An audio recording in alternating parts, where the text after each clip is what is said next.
rolling into Game 4 between the Phillies and the Pittsburgh Pirates. Folks, enjoying a beautiful night for baseball here at Citizens Bank Park. Can the Phillies win the series, win the season series? We'll find out in just a little bit here at the ballpark. Hi, everybody. I'm Tom McCarthy along with Matt Stairs. All right, so storylines for the series so far, and one of them is really evolving, and that's the style of Freddie Galvis. Not only offensively and defensively, we actually have two really good shortstops in this series. Jordy Mercer for the Pirates, and of course Freddie Galvis. Well, and both of them, they're not the flashy guys. They make all the regular plays. They go out there and they have very good range with a very good arm. These guys have played very good defense the whole year, which is so key up the middle of your infield. Freddie Galvis here in this series has made two unbelievable saves right here. Just the smartness of going over, getting a quick flip to second base, and this play up the middle. We've seen this 100 times now. He makes that play look so easy going up the middle. Jordy Mercer is a guy that has a good range to his right. Great play right here with a fast runner, Aaron Altherr going to first base. Just the presence going over, planting himself and making a strong throw. Very nice. All right, so from a basic statistical look, these guys are the top three shortstops in baseball. Now, you can throw some of the sabermetric numbers in there, and you can put Nick Ahmed in the middle of it. You can put Zach Cozart in the middle of it. You can also put Brandon Crawford in the middle of it.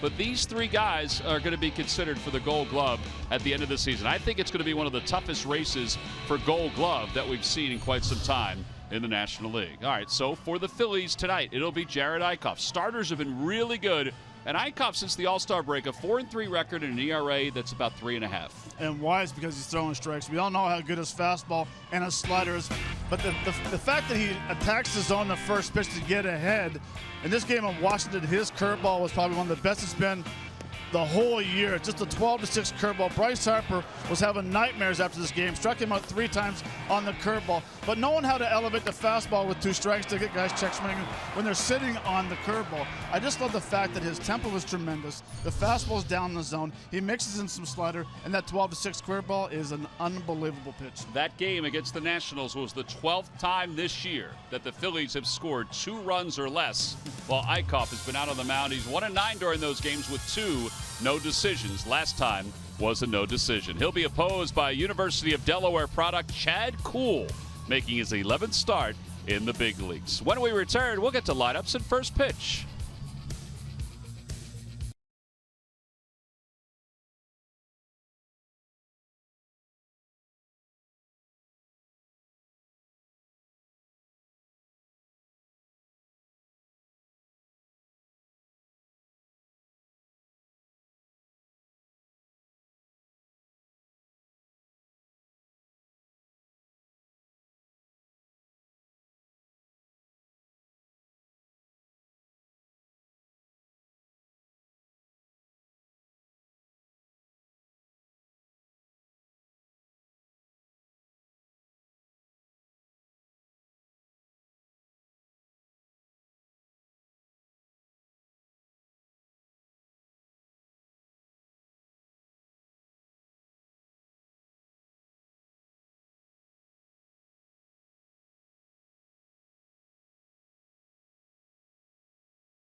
Phillies wrap up this 4-game series against the Pirates, trying to take 3 of 4 from the Buccos here in Philadelphia. Well, before the start of the ballgame, the Fanatic realized that Matt Walp was not here to work our handheld camera. It is Humpy. Sean Humsher is here.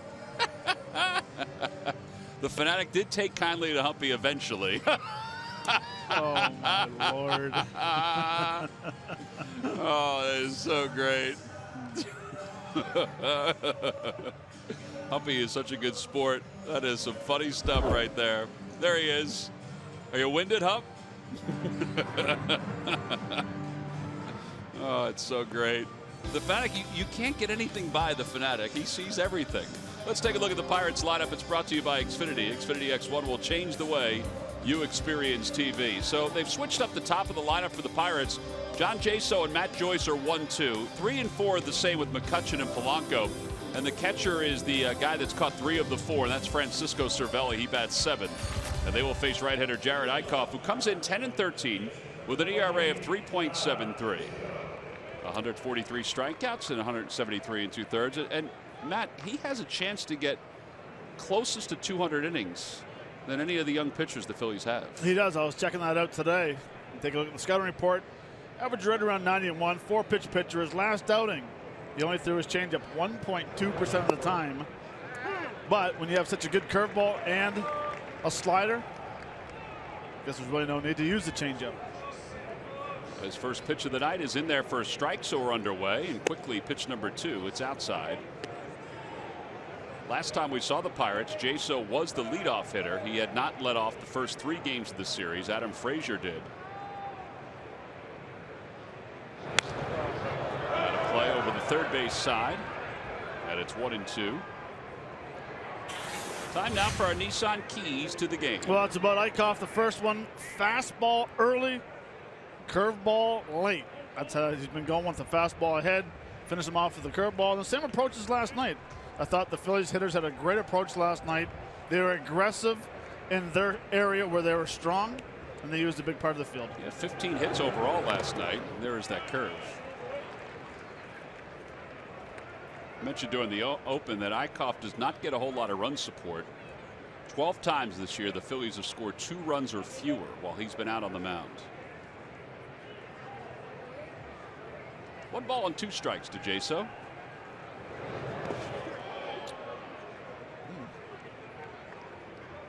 Well, Bryce Harper bit on that curveball. Why isn't John Jaso biting on it?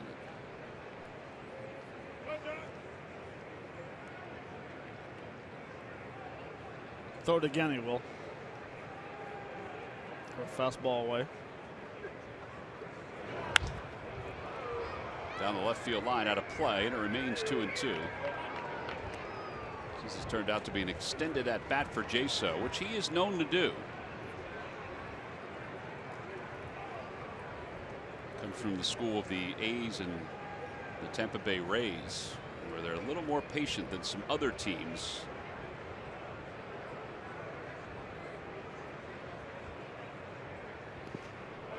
Three balls and 2 strikes.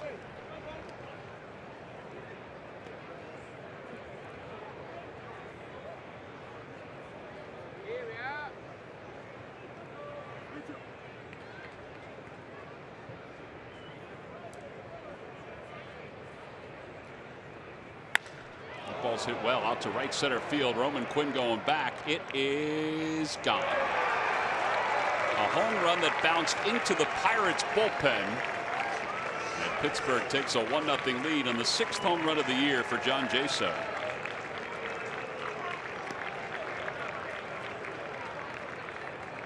Well, it was an 8-pitch at bat, Matt. He threw a lot of breaking pitches to him.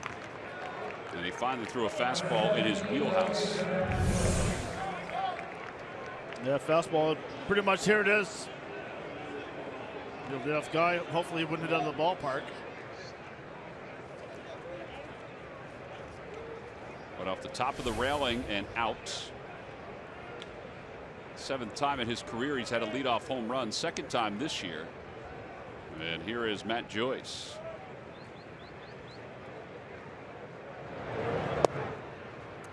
Slider for Eickhoff to start Joyce off. Joyce is 1 for 3 in the series, hitting .256. His numbers have lightened up in the second half.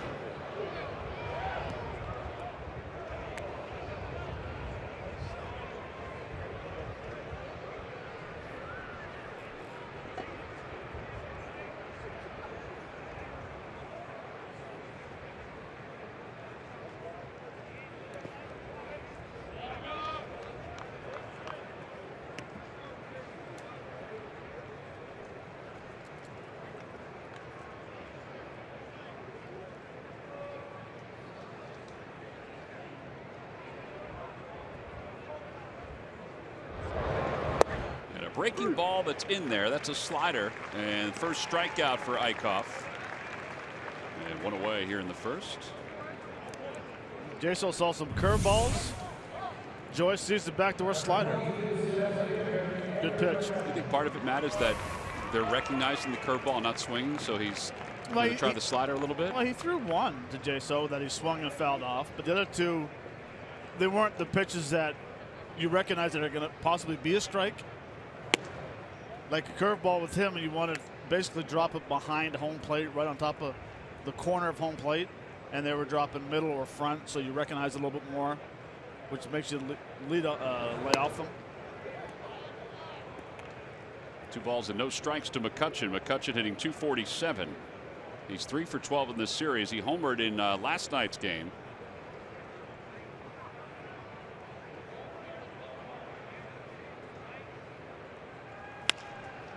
Bouncer foul. Well, last night he did not miss his fastball. Tailed back, enter third. It's kind of his swing motion right there. Is pull mode. Anything down, he's a pull hitter. Up in the zone, he hits the ball to right field.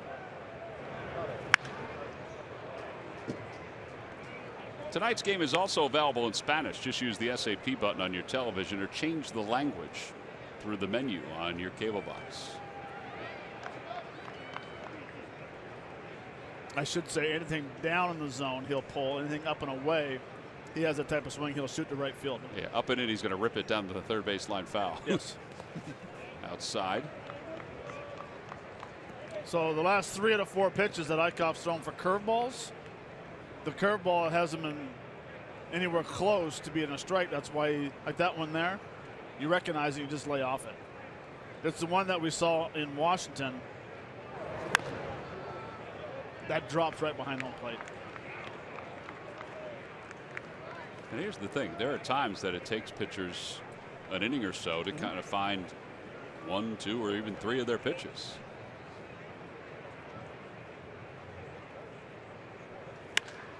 Fly ball left center field. Roman Quinn has no idea where it is. Now he finds it. I should say Odubel Herrera has no idea where it is. And Roman Quinn finds it. 2 outs. Well, Odubel did the right thing. He threw his hands out almost immediately, but it was about 25 feet away from him, fortunately. It is that kind of sky right now, twilight. He's basically, I'd help.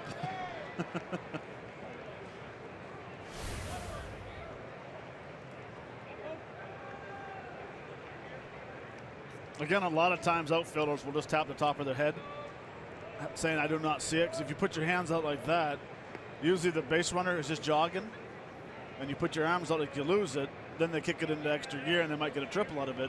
Where if you touch the top of your head a few times, it means you're having struggles, you can't see it.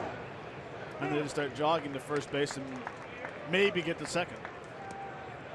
Fortunately, that one wasn't even close to Odubel. Polanco hitting .263 with 21 home runs. Outside, 1 ball, 1 strike.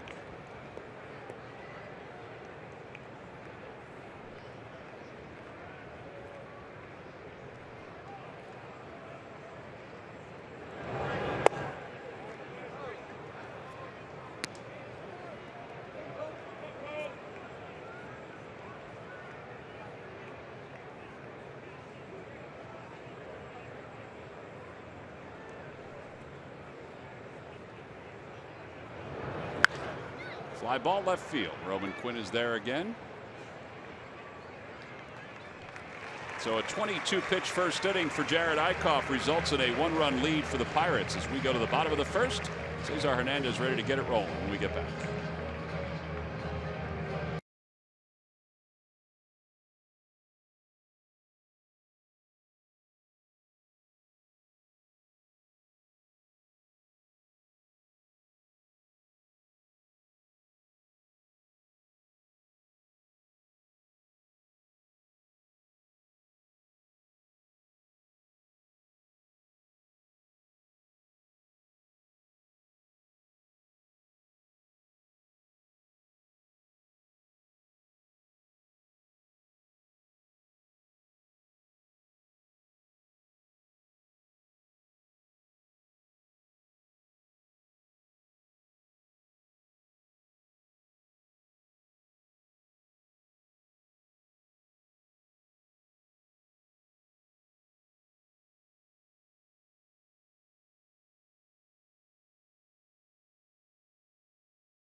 Change the way you experience TV. Cesar Hernandez leads it off at second base, and Roman Quinn bats second. Freddie Galvis hitting right behind Cameron Rupp and ahead of Odubel Herrera. Aaron Altair bats eighth tonight, and they will face Delaware product Chad Kuhl. Comes in with a record of 3-3, an ERA of 4.09. 50 innings pitched this year. You can see 16 walks has been a problem with him. Not overpowering with his fastball, 34. He actually have a pretty good arm. And when he's on, he's usually down in the zone with light movement. You can see 93.3 average fastball. 3-pitch pitcher, but really, he basically throws, his last start was a fastball at 60% of the time and a slider at 34% of the time. So maybe that's the reason why his last outing he threw 2 innings, gave up 4 hits, 3 runs, 3 walks, 2 strikeouts. Cesar will lead it off. He's 2 for 10 in the series. He shows bunt, takes it outside. 1 ball and no strikes.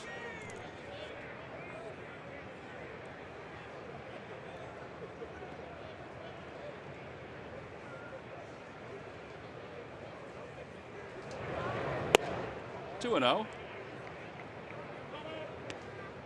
See, he has a good fastball, but he has a tendency to drop his arm a little bit, and that ball will run. But he has a very good arm. There you go on the inside part of the plate, 94. I would imagine he's pretty excited to pitch here tonight. Yeah, he has been in this ballpark 2 other times as a collegiate player, as that ball is hit towards shortstop. He never pitched, though, in those games because he was the quote-unquote weekend pitcher at the University of Delaware. Those are the better pitchers, so they would pitch in the conference games.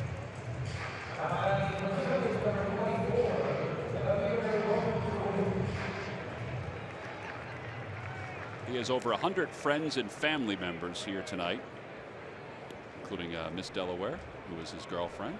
She is right there.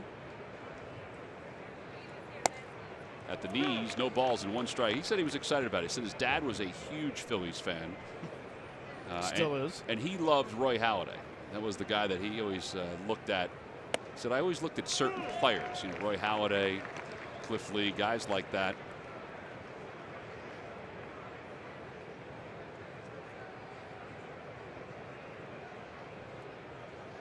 Little tapper in front of the plate, and then Cervelli's not going to waste any time. Throws out Roman Quinn.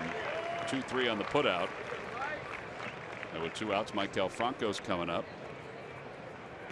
He said one of his high school coaches, not the head coach at the time that he played, but now currently the head coach at Middletown, will be here tonight. Jim Sherman, the head coach at Delaware, will be here tonight to see him play, plus a ton of Delaware baseball players. They're coming out to watch him pitch here tonight. Family members have been here the entire series. A high fly ball to right center field. McCutchen going back into the alleyway and makes the catch. So an 8-pitch first inning. Poole and his gang feeling pretty good about it as we go to the second.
Sunday, September 18th, the ShopRite Partners in Caring Food Drive and Block Party will take place here on Citizens Bank Park Way.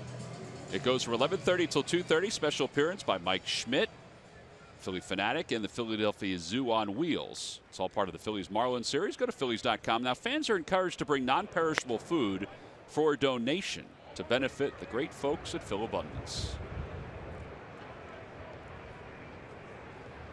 Here's Gong. Gong has appeared in all 4 games in this series. He is 2 for 7 with 2 walks. He has started a couple. Actually started 3 of the 4.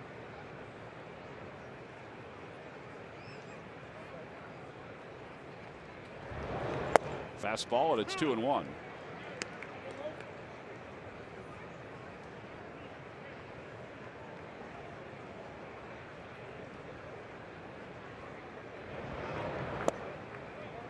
Good pitch. Sure is. McKee and Rupp are both wondering where it was.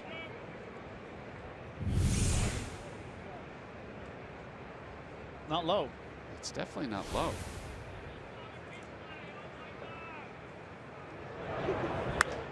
On the hands, out towards second. Hernandez. It was shaded over to the left side of the infield. Makes the catch. And with 1 out, Sean Rodriguez will be the hitter.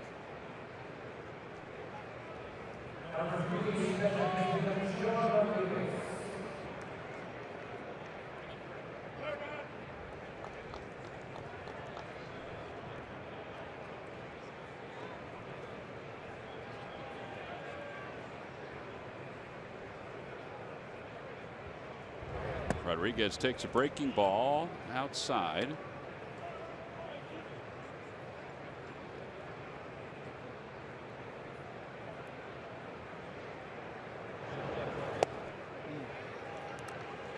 Well, he's got a pretty good slider tonight so far in the first 2 innings.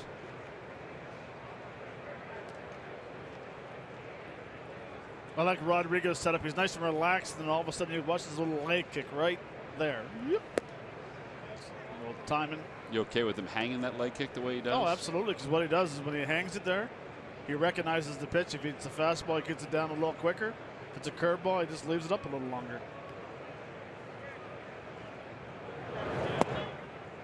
2-2. Problem is when your timing's off, it's a headache. Yeah, I remember Matt Holliday used to talk about that all the time, about his leg kick, that when his timing was off, it was problematic sometimes. Still trying to get the feel of that curveball. Francisco Cervelli is in the on-deck circle.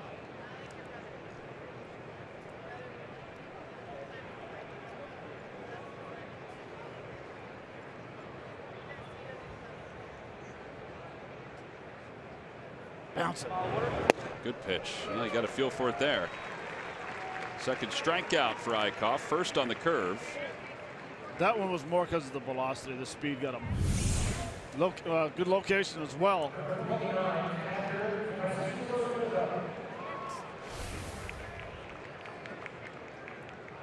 And now Cervelli, who's hitting .260 with no homers and 31 runs batted in. 0 for 6 in the series with 2 walks. Both walks coming in the 9th inning.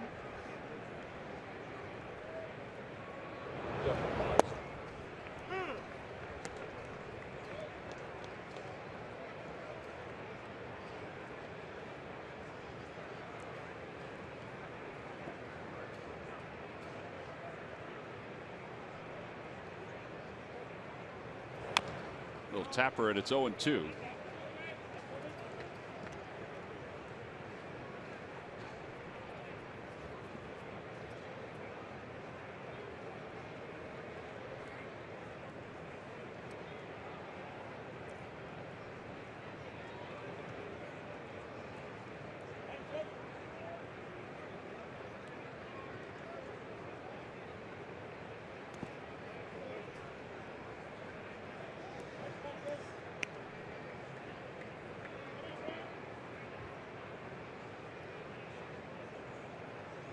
I still can't get used to that little white spot on the bats.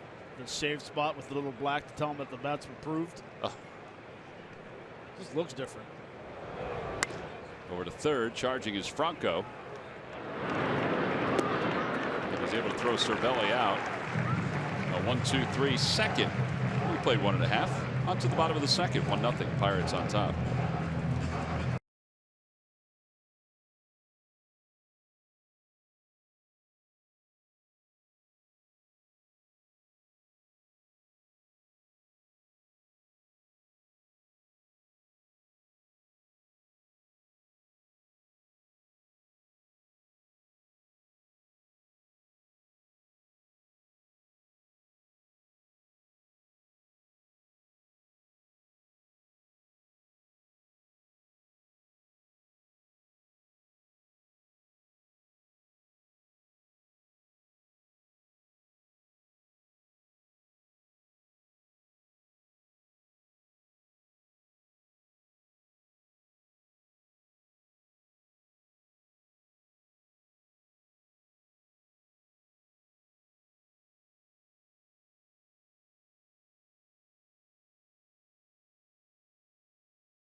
Well, here at Citizens Bank Park, the Fanatic was in rare form, and for that little guy, a chance to get a Fanatic doll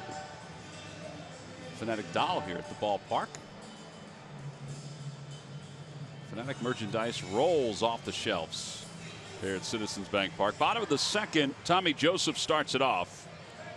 Tommy Joseph, Cameron Rupp, Freddie Galvis for the Phillies. 4, 5, and 6.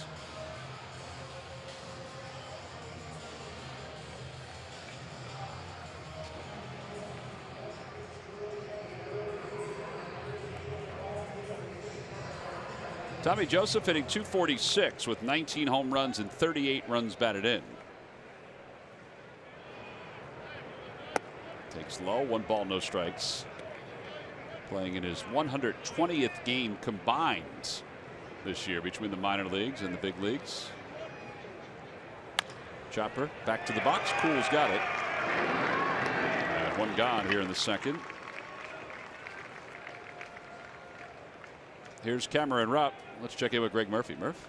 All right, thank you very much, Tom. Well, General Manager Matt Klentak had a long conversation with the members of the media today, about 25 minutes, talking about all kinds of different subjects, many of them very positive. One of the things that he brought up is just the sheer youth on this team and what they've been able to find out this year about some of these young guys. I took a look at the 9 guys in the lineup tonight. If you add up their average, you get the average of their ages, you're looking at guys that are 25 years old. That's the average age of the 9 guys that are in the lineup tonight. And if you take a look at the entire active roster right now, Philadelphia has the second youngest roster in all of baseball. Only Arizona at 26.4 is younger than the Phillies' 26.8. If you look at all of their entire lineup, including the guys called up here in September. So, you know, they wanted to find out about some of their youth. They certainly have found out there about some of the guys this year. You take a look at that. The oldest guy in the lineup, Cameron Rupp, 27 years old. So certainly a good sign. This is a young man's game, and this team is getting younger, and that's a positive thing, guys. So we mentioned last night that he's the old man of the lineup, Cameron Rupp. Did you mention that to his face? No, in fact, I saw him today, and I almost did. He's down looking. I'm certainly not going to mention anything to him after that. 2 outs, first strikeout for Cool. Pretty good fastball right here. So set it right on the corner. Ball tails back over.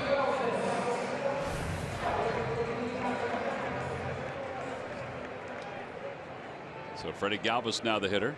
I think it was a little off the plate, and it was. That was quite a bit.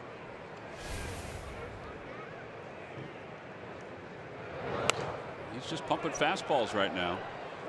Getting loose too at 96. There is Chad Cool's dad, Clint. Don't bother him, everybody. It's got to be neat to see your son pitch in a big league ballpark, but pitch in the ballpark that your favorite team. Clint, as we said, is a big Phillies fan, wearing Pirates black and gold. Left side of the infield. Gong is there. And another 1-2-3 inning. 6 up, 6 down. 9 pitches after an 8-pitch first. We're on to the third.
Phillies.com. Go to the fans section for all the information. Please submit your answer on the subject line.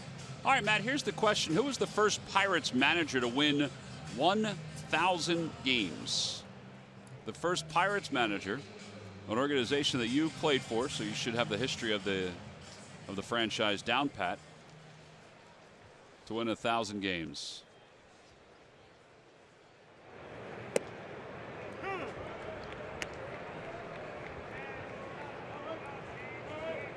Jordy Mercer leads it off. Mercer hitting .261.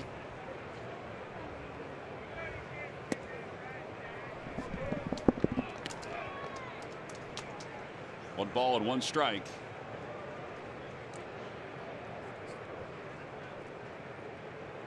Mercer 2 for 12 with a couple doubles. Matt, you were just attacked by a larger human being than you. Yes, I was. With more tattoos. More hair, too. A.J. Burnett. Like a snake, he slithered in here.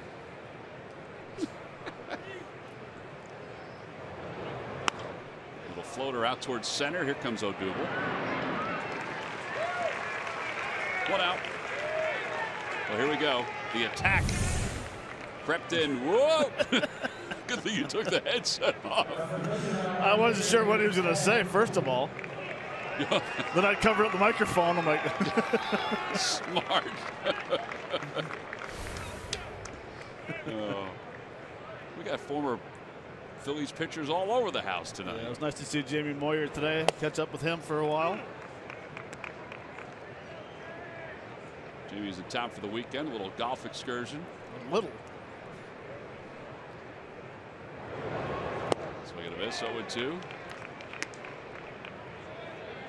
I asked Chad Cool yesterday. I said, "So what kind of hitter are you?" He goes, "Well, I probably could have played the field in college, not Division I."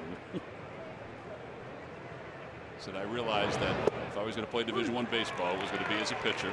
I wouldn't say that type of pitching right there. 3 strikeouts for Eichhoff.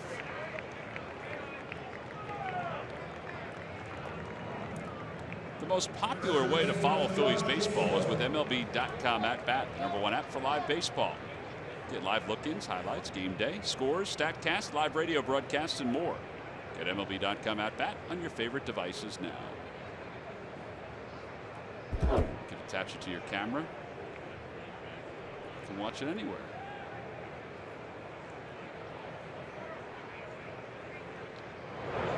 Jaso takes a fastball on the outside corner.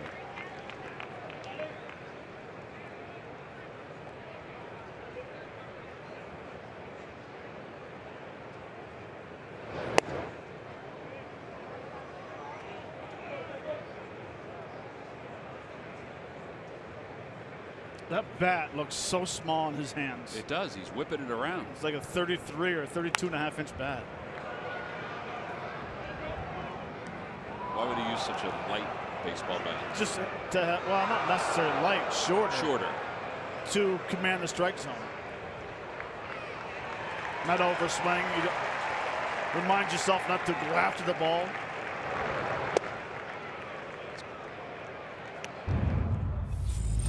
His first at bat here, he didn't go after. He got a fastball inside. It's right off the top of the wall and bounces up into the Pirates bullpen. 2-2 pitch to Jaso. He fouls it again.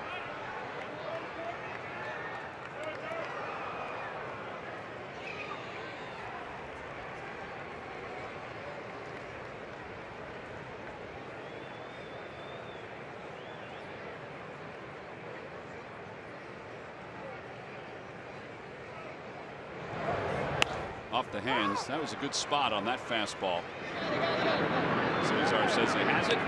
And a 1-2-3 inning for Eichhoff. He's retired 9 straight since the home run by Jaso. We play 2.5. We move to the bottom of the 3rd. Odubel Herrera will lead it off when we get back.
to you by Nissan. Choose Nissan.com. By McDonald's. Mix and match any 2 for just $2.50 on McDonald's McPick 2 menu. And by your local Ford stores. Why is that guy getting noogies? I don't know. Everybody's giving him noogies. Here's Odubel Herrera to face Chad Kuhl. 17 pitches so far for Kuhl. Go down to the minor leagues after being drafted in the 9th round by the Pirates in 2013. He won 13 games in 2014, 11 last year. This year he was 6-3 with a 2.37 earned run average in AAA. I tell you, he does have a live arm. He does. I was just about to say I like his arm. The arm angle. Ground ball to first. Jaso takes the nifty hop.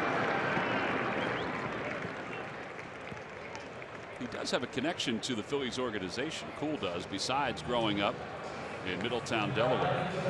Established in 1999, the Dallas and Sylvia Green Scholarship has been given out to a baseball player at the University of Delaware each and every year.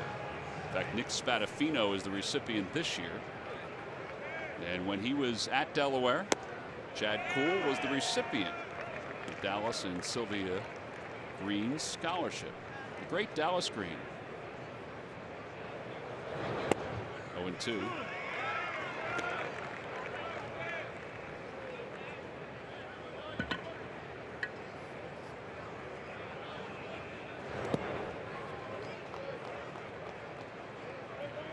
Phillies have always had strong ties to the University of Delaware, whether it be Dallas and Sylvia, both graduates, or the Carpenter family, Willie Carpenter, former owner of the Philadelphia Phillies.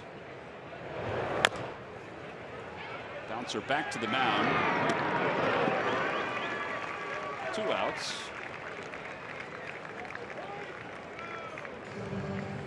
The luck of McDonald's Phillies home run jackpot contestant is Florence Jacobs of Bedford. Phillies hit a home run in today's ball game. Then Florence will win $100. McDonald's mix and match any 2 for just $2.50 on McDonald's McPick 2 menu.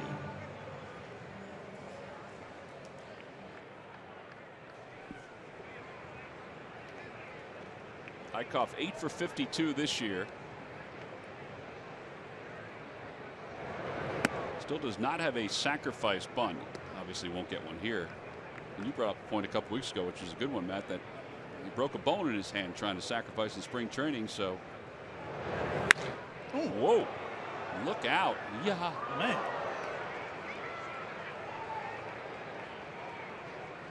It's a good swing right there. Sure was. It's foul, but still a good swing. He won't throw it inside again. With that swing, dude, it was botched a slider. Yeah. Which we haven't seen many of tonight.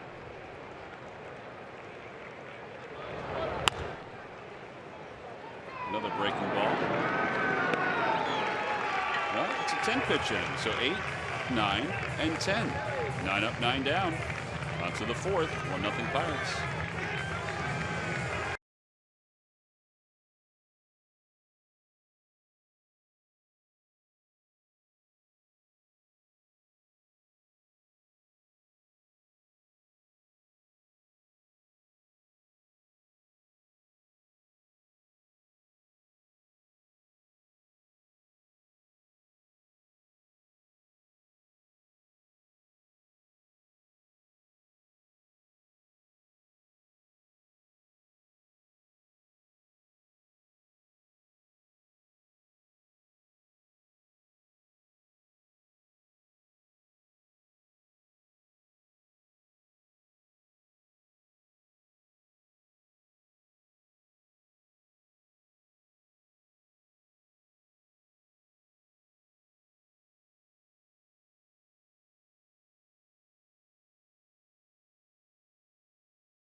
Fourth inning, Phillies trail at 1-0.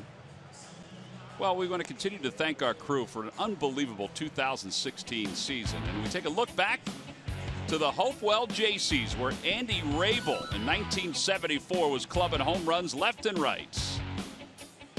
I've known Andy for let's see, 1989 was the first time I came in contact with Andy Rabel. There he is. Oh boy. And he's always in the third base dugout here at Citizens Bank Park. Does a fantastic job with the rest of our camera operators. Top half of the fourth inning, Matt Joyce, Andrew McCutchen, and Gregory Polanco, 2, 3, and 4 for the Pirates, whose only run and the only hit tonight for either team was a home run in the first by John Jaso.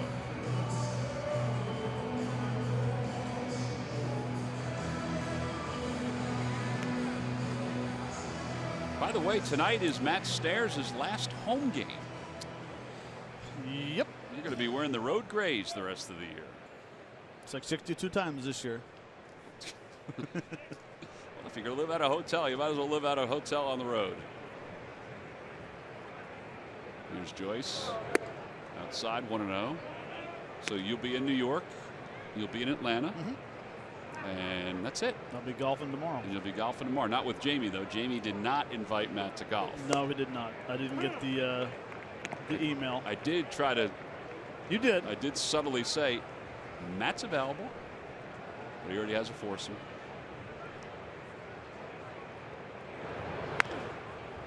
Ground ball foul. It's 1-2. Obviously, we'll see Matt before the end of the year, and he'll be here at the ballpark anyway because we're going on the road next week. Can't go back to Fredericton and then come back here. No, too quick of a trip.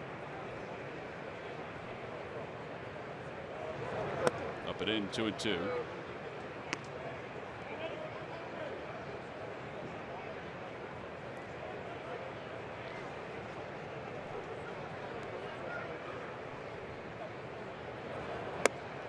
Ooh, almost bit on that. It's another good pitch. He's fighting the home plate umpire a little bit.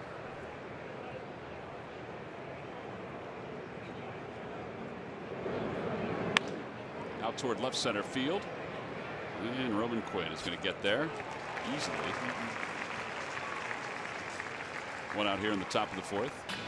Well, before Matt leaves the home field, we'll take a look back during his days as a little leaguer. That's right. Look at the hair. Yeah, back in 1980. That's when you were a batter with hair, it says in the bottom of the card. With hair. And this is when you were a pitcher with hair. That was in high school. How long did you pitch? Right up until the day I signed. Oh, really?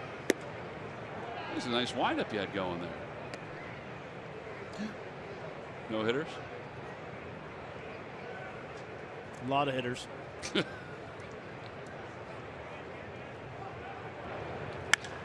Ball's a hitter. I should say McCutchen's a hitter, and it's gone. Solo home runs tonight for the Pirates from Jaso and McCutchen, and it's 2-0 Pittsburgh. And that's his second home run of the series. Second home run of the series, coming off the second time the ball's been thrown in the same spot. Last night home run, same spot.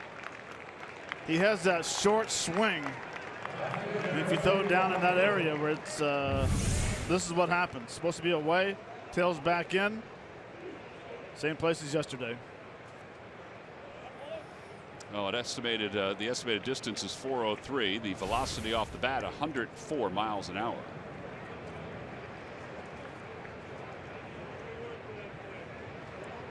So Gregory Polanco now up with one out and a run in. Moves his feet. 1 ball, no strikes.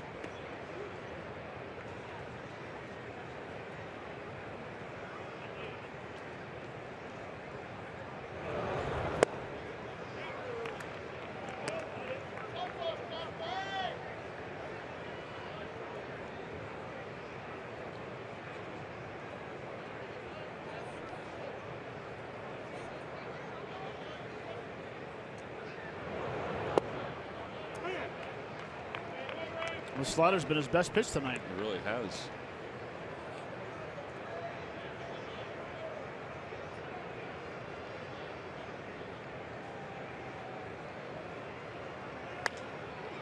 He's got a lot of jam shots.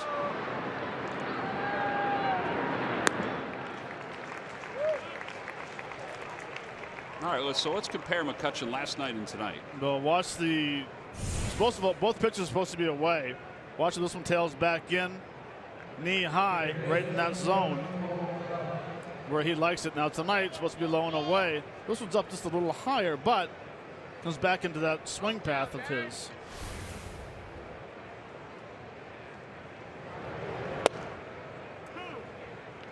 Only 2 hits tonight, 2 solo home runs. McCutchen has a similar swing as Chase Utley from the right side. It's in and out of the zone. You know, he knows how to hit that ball to left field, or to, I'm sorry, to right field on a ball up in the zone. But he has that really short swing where he gets in that zone and it's quickly out of the zone.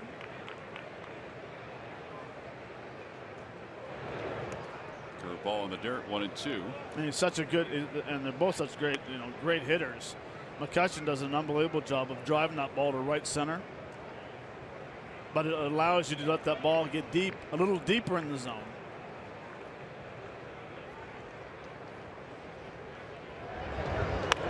Curveball sprayed to the right side. 3 unassisted. So the home run by McCutchen has given the Pirates a 2-0 lead. Top of the order due up when we get back for the Phils.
Toyota.com to find your RAV4 today. Toyota, let's go places. Let's go Phils.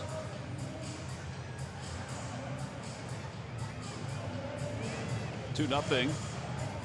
Pirates on top as we go to the home 4th inning. Cesar Hernandez, Roman Quinn, Michael Franco.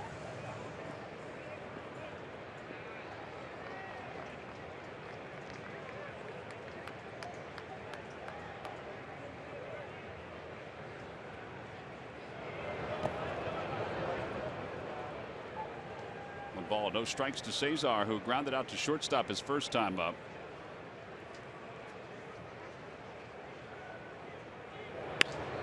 Down the left field line and foul.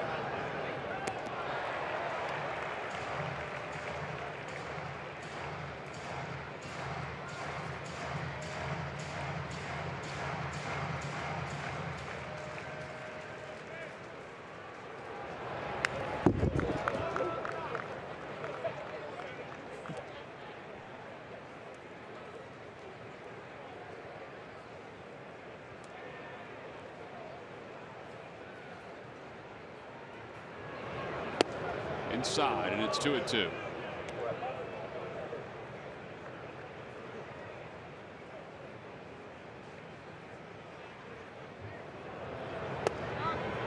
Strike 3 called.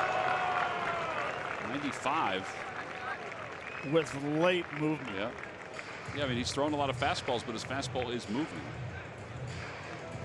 Second strikeout. Buster starts at his right hip, tails back, right down the middle. Unless you're sitting on that pitch, you will not react to it.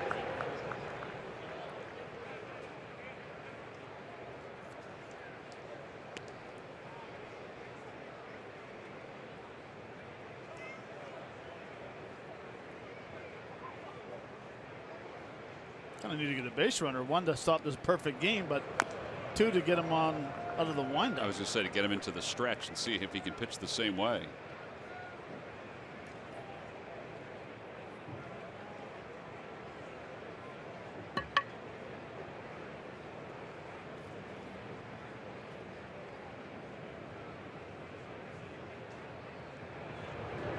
In the dirt, 1 ball and 2 strikes.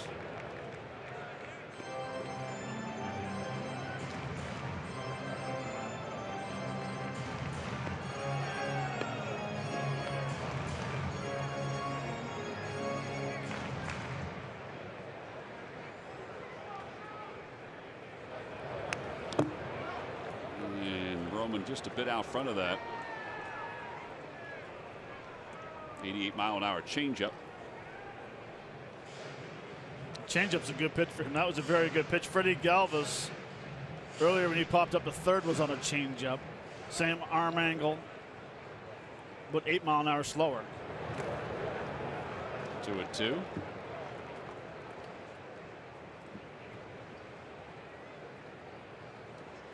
You go through your scorecard and you look at the numbers, you see 2 times has been a 1-3, which means that hitters are hitting the ball off into the bat.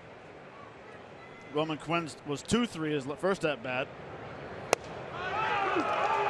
96 on the inner half. Which tells you that he has good movement with his fastball. He's down in the zone. Good placement with his fastball. Supposed to be away. Good pitch inside. Did a lot of the plate. Well, just 38 pitches with 2 outs here in the 4th.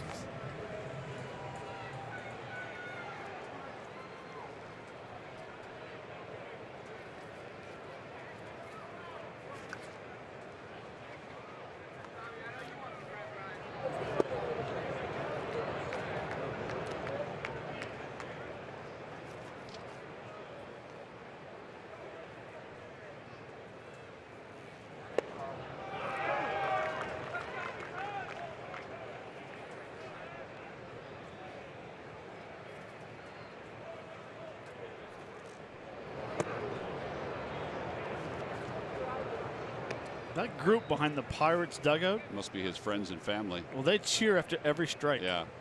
Well, he said he was gonna have over 100 people here tonight, so they're spread out in section 126.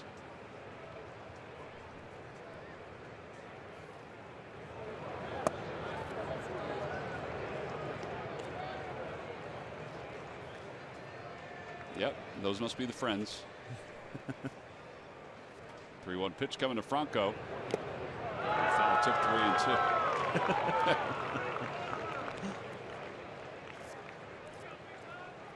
Tell you, at a Major League Scoreboard, Yankees and Red Sox are meeting up in Boston. Billy Butler just added to the Yankee roster, not eligible for the postseason, but just added to the roster. And his DHing has a sac fly. It's 2-0 New York. Swing and a miss. And he just struck out the side. Yeah, I would think they know him. They're certainly into each pitch that he's throwing tonight. He has a perfect game for 4.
the continuation of Welcome Back College Week. Some of the Temple students here tonight. A $17 package includes upper-level ticket, $12 in concession credit, plus half-price sodas, hot dogs, and pretzels at any of the South Philadelphia market stand through the ballpark. Order your tickets now by going to Phillies.com/college.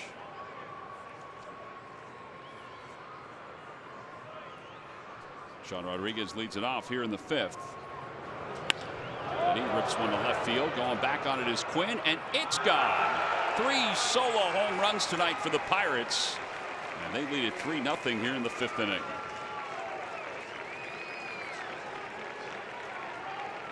Well, all 3 have gotten out fast.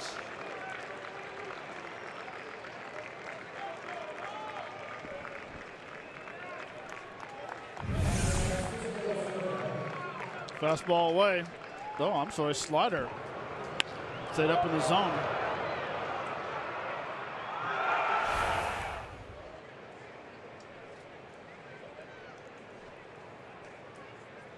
That one was the shortest of the 3 home runs tonight for the Pirates. There's Francisco Cervelli, who's 0 for 1. 0-1.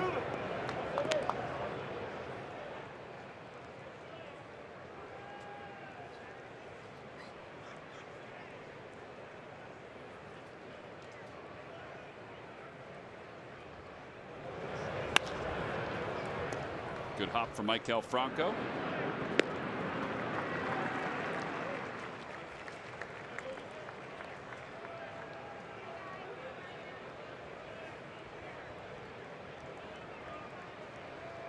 Well, they're all solo home runs. The problem is that the Phillies have not managed anything against Clint Hurdle's team tonight offensively.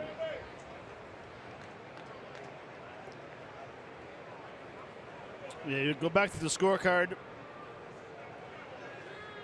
Really, he's made 3 bad pitches. 2 fastballs, misses a spot, and a slider.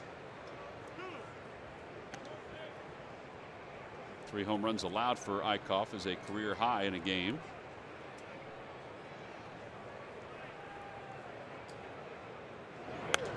Opposite way by Jordy Mercer. So It's 0-2. Sorry, Tom. So you said about Billy Butler going to the Yankees. They said they have 7 of the next 11 games, or 8 of the next 11 games are facing left-handers. I figured it'd be a perfect guy to sign to DH. Why not? I mean, I know he's not eligible for the postseason, but you have to get there first, and that's the goal. Well, it's only going to cost him about, what, $45,000, if that, the remainder of the year? That's a bargain in baseball terms. I mean, it really is. Not obligated for next year. Ooh, nice pick by Cesar in one hop. Great concentration, good hand-eye coordination. 2 outs. The big hop comes up. Like you said, though, watch him keep his head down on that ball the whole way through. Strong hands to keep that in the glove. Cool grounds one to short, backhanded by Galvis. So 3 solo home runs tonight. And Chad Kuhl has a 3-0 lead and has not allowed a base runner so far through 4. We will move to the 5th.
Our Fact, presented by Clean Crisp Coors Light. And we're looking at home runs. Tommy Joseph hit number 19 of the season last night. And if you take a look at that, most home runs by first baseman combined this year, Phillies on top. 37 home runs from the guys playing first base at the time. Actually, if you add Tommy Joseph and Ryan Howard together, they have 40 combined, but 2 of those were designated hitting home runs and a pinch hit home run as well. But 37, they're on tops of all of baseball. And guys, I thought yesterday what Tommy Joseph said after the game was really kind of cool. He said, you know, you think about that. I asked him, you know, how cool it was to be a part of something like that. And he said to be a part of that with a guy like Ryan Howard and all he has done in this league. He said, you know, obviously if you had told him before the season started he'd be a part of that, probably wouldn't have believed you. But to be a part of it with a guy like Ryan and to be still, you know, hitting home runs at this time of the year, very cool thing for Tommy Joseph and a cool thing for the Phillies, and a lot of production out of that first base position as well. A lot of production, and Pete told us today that Ryan is going to play that last weekend against the Mets. He's going to play because he feels like, you know, he needs to play and say so long to the fans here at Citizens Bank Park.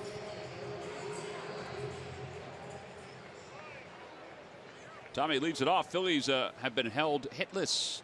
They have not had a base runner tonight through 4 innings.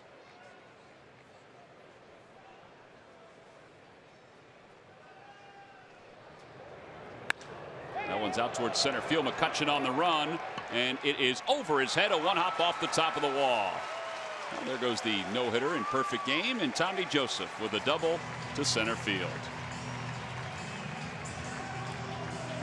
That's a good swing by Tommy Joseph. You know, he's becoming more of a pull hitter, but this is the pitch out over the plate. Fastball going with it and driving it to right center.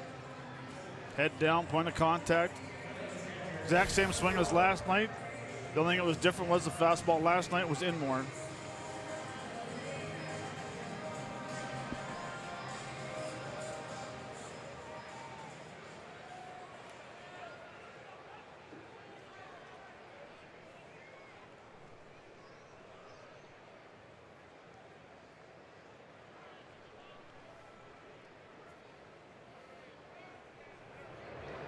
Inside to Cameron Rupp.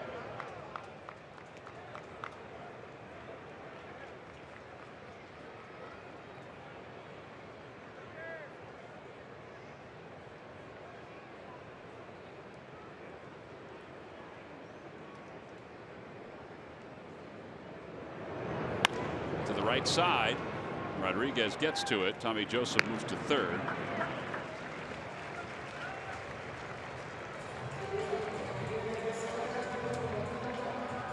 Time now for our Geico quote of the day. It comes from Freddie Galvis. So it's about what he needs to do to improve. If you get a 500 bats, you're going to put 20 good swings in the ball, especially in this ballpark. You can hit home runs here. I have to do better in on-base percentage and batting average, but I think I am still helping the team, which he definitely is, with 19 home runs and 64 runs batted in.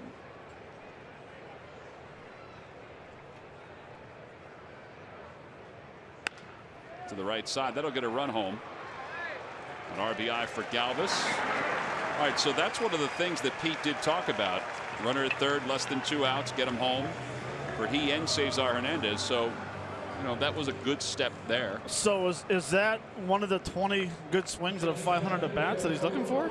I think he's talking about the home runs. I was going to say, I think that whole thing with the 20 good swings at a 500, or what he's talking about home runs, saying he's had 19 home runs this year.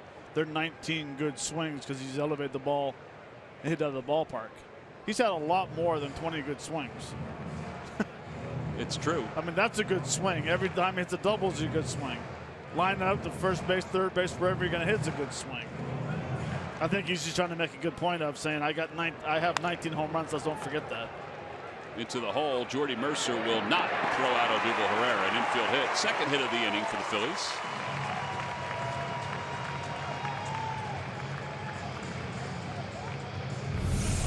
Well, the defense is playing Odubel Herrera up the middle. All he does is slap that ball to straightaway, basically straightaway short. See where he's right here. Whoops. Someone's been playing with my your sketch pad. Yeah, so this is where that's straightaway short. You know, so if he's not playing up the middle, that's straight away to the shortstop. But I'm glad he was, because now Mercer had to go to his right, and he had no chance of throwing him out. Here's Altair, who hit a handful of baseballs through the hole on the left side last night. And also last night he had to shift versus the left-handers. Left-handed pitcher on the mound. They had all three infielders on the shortstop side. And he still got it through. Odubel goes, pitch is hit opposite way, inside the first base bag, down toward the corner. Odubel's going to score easily. Altair's going to get to third. Nope, he's going to put the brakes on. It's an RBI double. 3-2 ball game.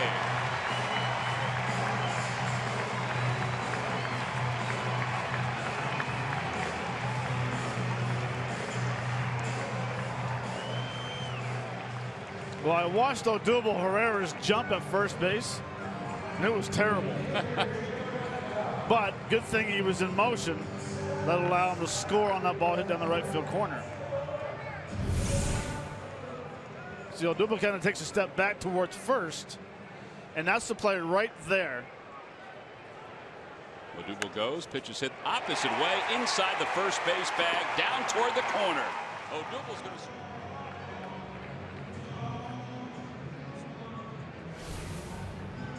If you watch how that first baseman is, Jaso's playing off the bag instead of playing on, holding the bag, the runner normally.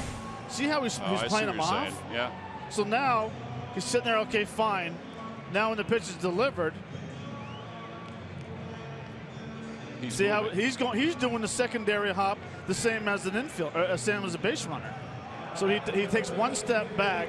He needs to take 2 steps back to get to the area where he needs to cover.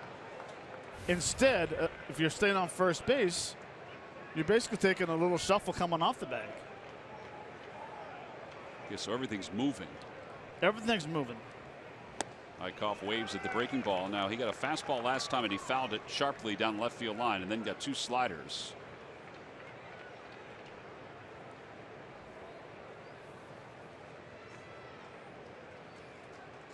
No balls and 1 strike. Ground ball to third. And Gong throws out Eichhoff by a step. Phillies, though, get 2 back in the inning. They get 3 hits overall. It's got that little guy jumping for joy. We'll go to the 6th. Phillies down 1.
Continuing to establish himself as one of the top offensive second basemen in the league.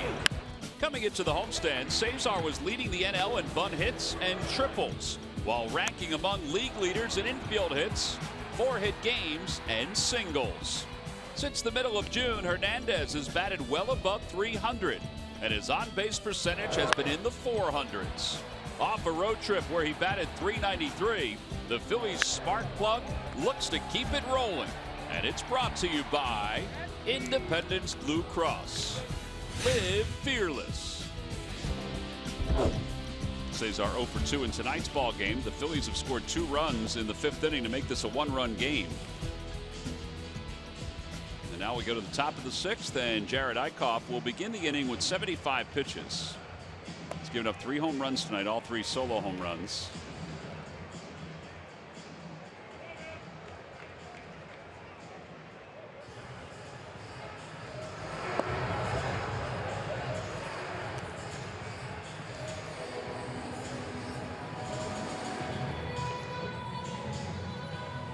We have another chance to say thank you to another one of our camera operators, Mike Miller, dealing back in 1990.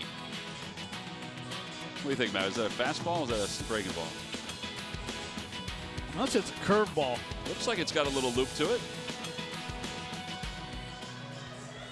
There's Mike. That's right, Mike. Let's see if you can do that again. Come on, let's see the windup.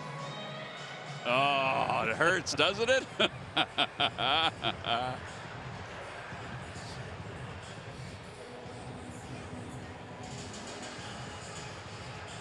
Top half of the 6th inning, 3-2. Pirates on top.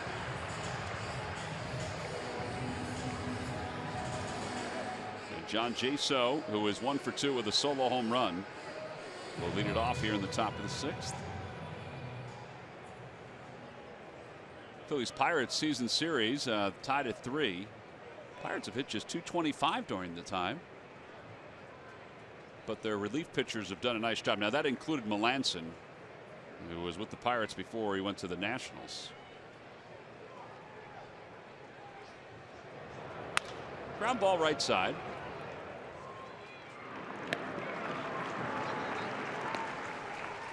And 1 out.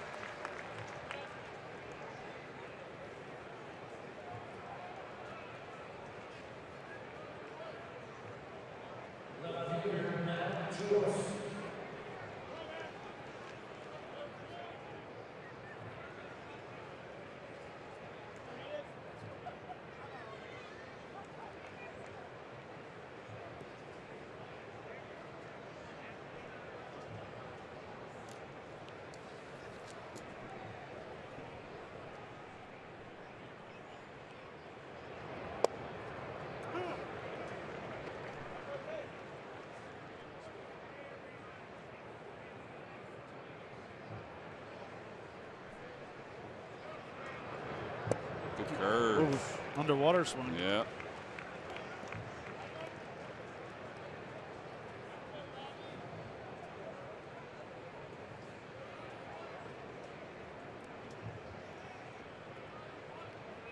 Matt Joyce, since the All-Star break, hitting 185.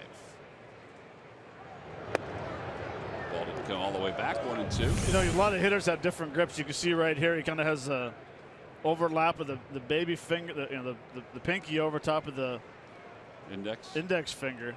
I don't know how they do that. I'd be so afraid to boomerang my bat. Bobby Abreu used to have something like that, but it was lower. Like the pinky finger was off the bottom of the bat, but he would, I don't know, it worked for him. He always said that it gave him a relaxed grip.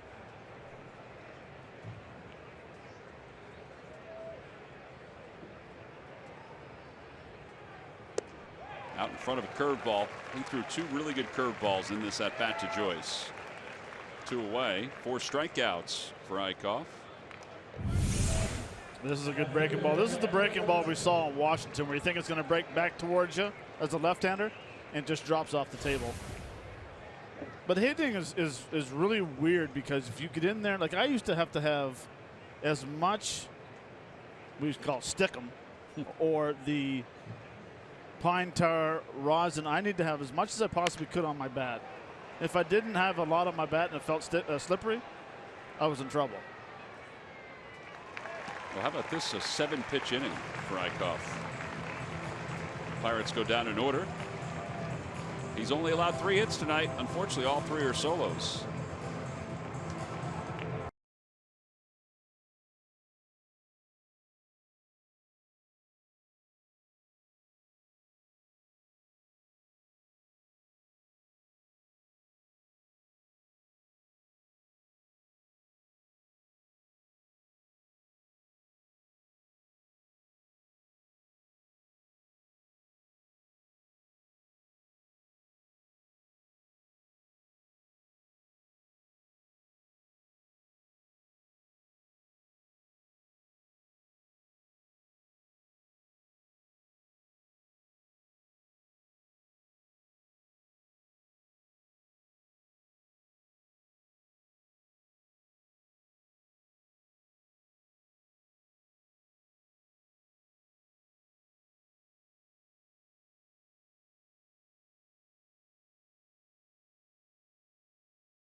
brought to you by your Delaware Valley Honda dealers. Hurry to your local Del Val Honda dealer. Visit DelValHondaDealers.com.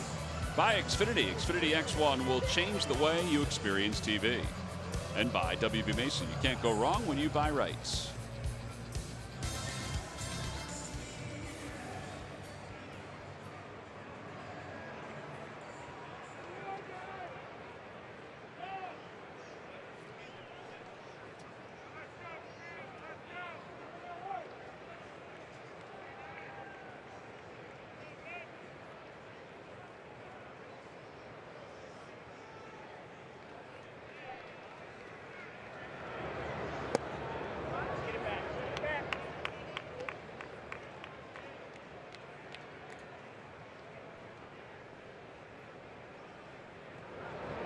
That ball ripped into right field, a base hit. Third hit of the series for Cesar.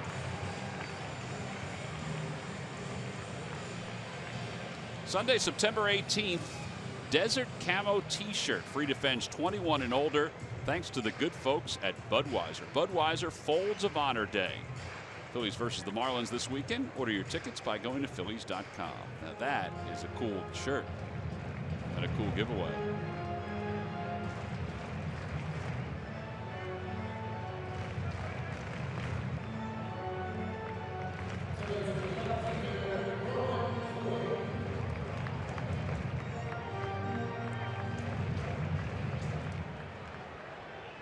Roman Quinn is 0 for 2.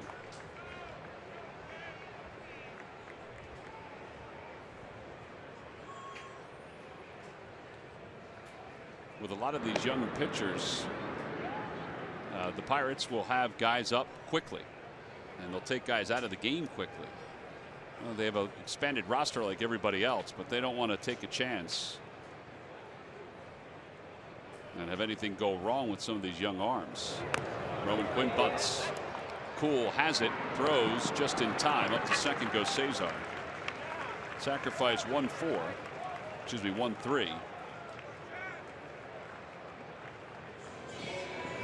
And with one away, Maikel Franco will be the hitter.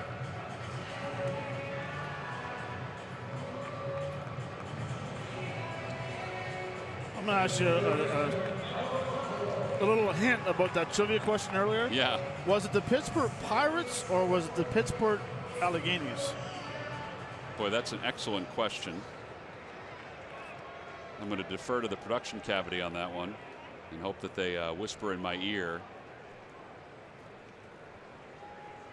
It's not Horace Phillips. I do believe it's the Pirates. I didn't know that they were named anything else aside from Pirates. 1891 that took over as the Pittsburgh Pirates. Oh, so because we went back far last night, you're going to go back far tonight? Oh, yeah. You said it was a while ago. It was a while ago. Foul tip. 1-1 to Franco.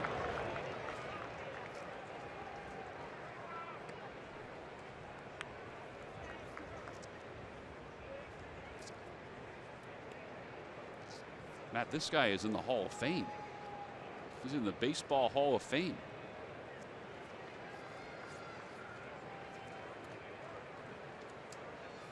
Voted in as part of the Veterans Committee back in 1945. Won a World Series as a manager.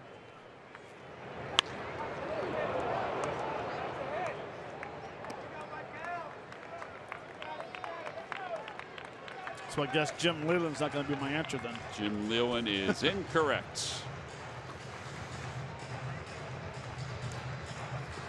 Good guess, though.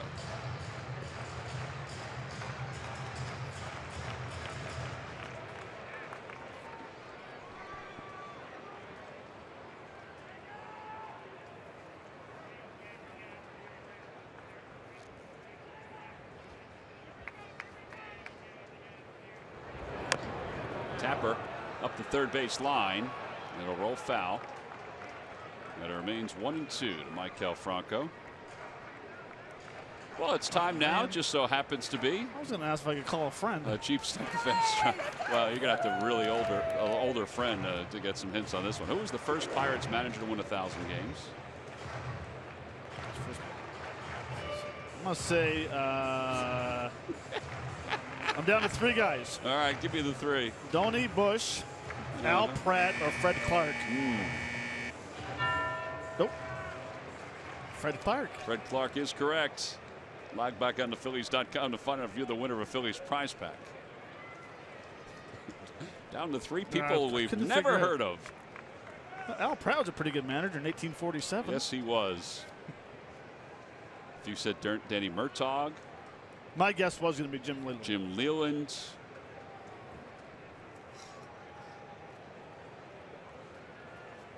Connie Mack was there for what, 3 years? 3 years. And then 50. Right. Wow.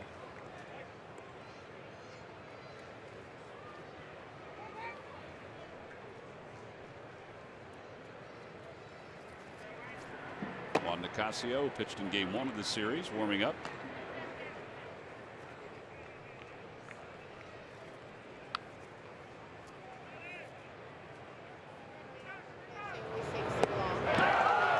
Now Franco lost his helmet.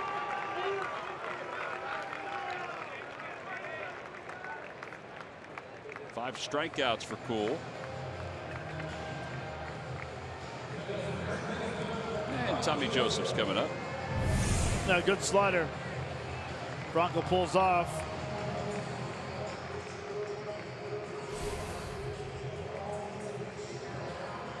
I was thinking to myself with Franco's first at bat, he just missed one to right center. Had a really good swing on it. And then all of a sudden, his last 2 at bats, he's gone pull mode on us again. Yeah. If he could just have that swing that Tommy Joseph had his last time up. Or the same approach. That way you don't pull off sliders, curveballs, changeups. Fastball up, and it's 0-2.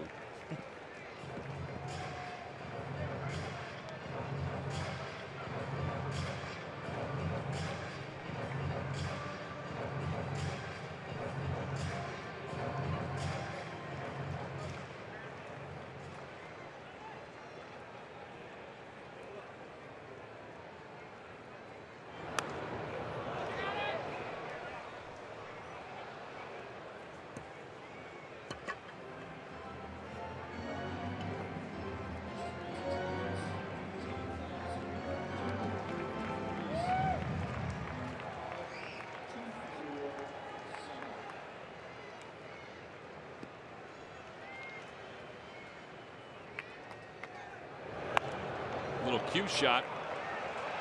Rodriguez gloves it and then throws out Tommy Joseph. 4-3 on the putout. That ball was snaking through the infield grass. What's up, little fella? 3-2 Pirates as we go to the 7th.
Time now for your Delaware Valley Honda Dealers game summary. We're on to the top of the 7th inning here in Philadelphia.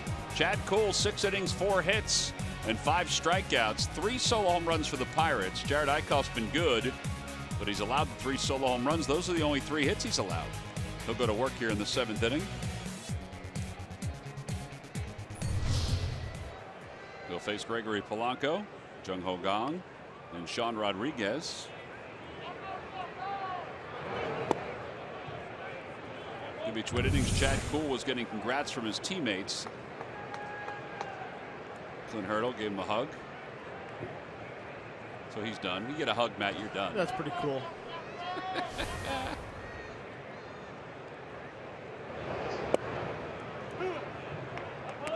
1 ball and 1 strike.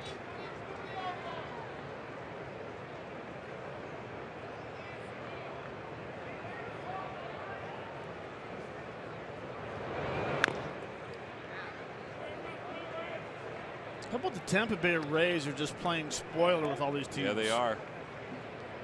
Beat up on the Blue Jays. Beating up on Baltimore tonight.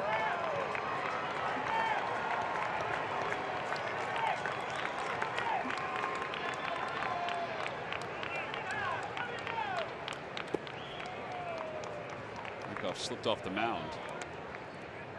Being a spoiler in the game of baseball is fun. Well, it's a pastime. I mean, their teams, that's what their goal is, particularly in tight races, even when you have all the wild cards and everything like that too.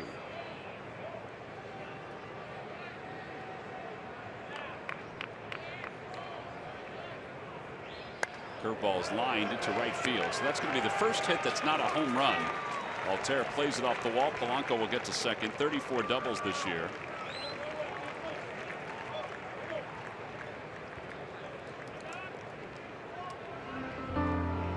Tonight is Barry Sell, or today, all day is Barry Sell's birthday.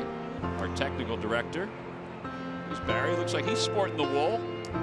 Happy birthday, Barry. We take you back to 1973. I wonder if Barry still has that jersey.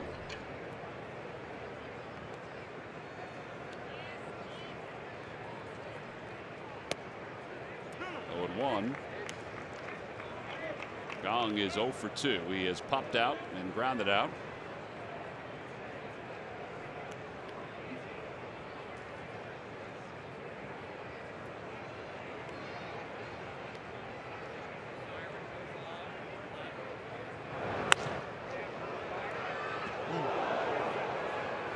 I think that person ducked. Good thing. Well, Matt, just as you talked about, Toyota Major League Scoreboard, Evan Longoria, 33 home runs for Longoria. Quiet 33. Yeah, it's amazing. They never talk about trading him. And I guess he's the foundation piece. Well, why would you sign that great deal for the organization? Yeah. They're the only team in the East that's out of it. A foul ball. How has Gong not broken his bat on these last 2 swings?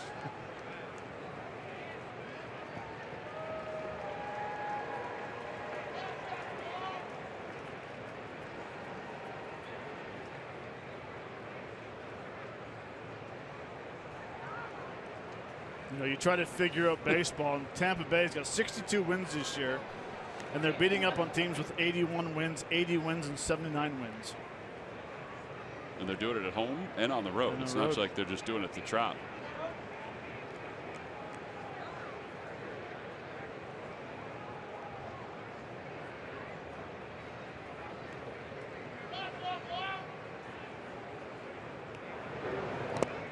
And a foul tip.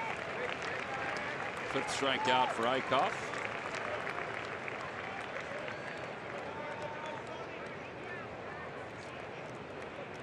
Good curveball right here. Good off-speed pitch. Out of 6 pitches, he didn't take 1 good swing to hit the ball to right field. If you want to get back in that playoff chase for the wild card, you need to do the little things to help your team win. Which they did for the last couple of years on so many levels. They throw behind the base runner. The ball caroms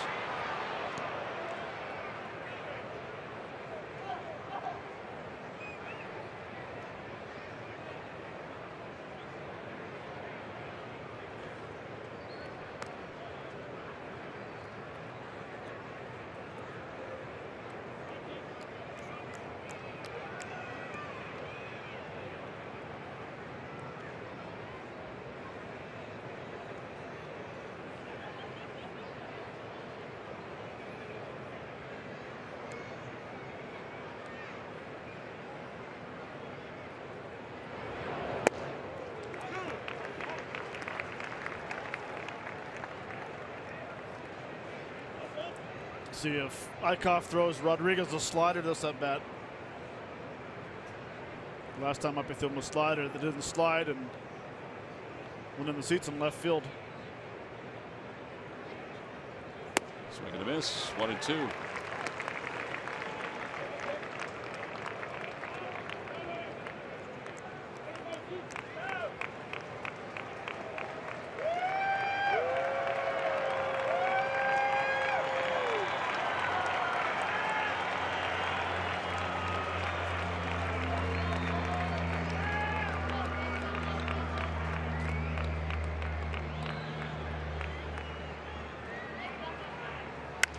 Ball popped up right side.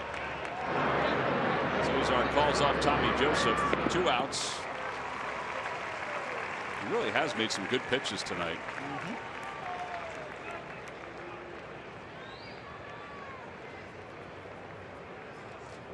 Francisco Cervelli has grounded out twice this evening. Well, this is a curveball which we call a good hanger. Stays up in the zone just enough to where you can't get on top of it. You clip the bottom of it and go straight up. 96 pitches, 66 strikes. Tremendous.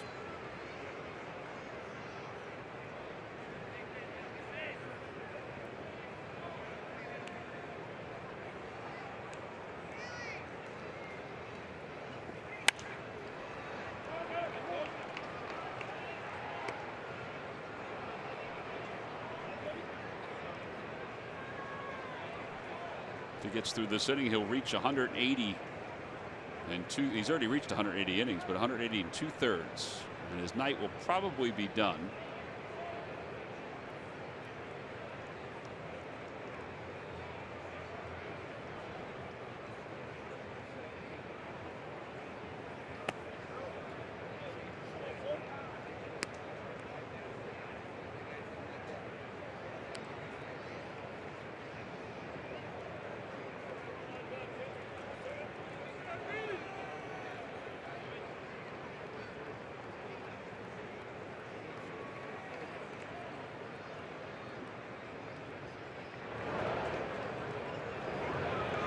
Outside, 2-1.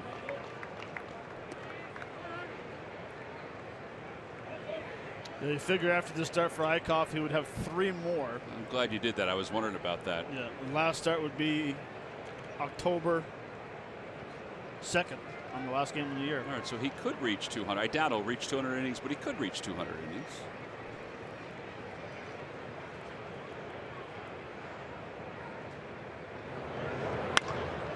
Toward the hole, off the glove of Franco, but backed up nicely by Galvis.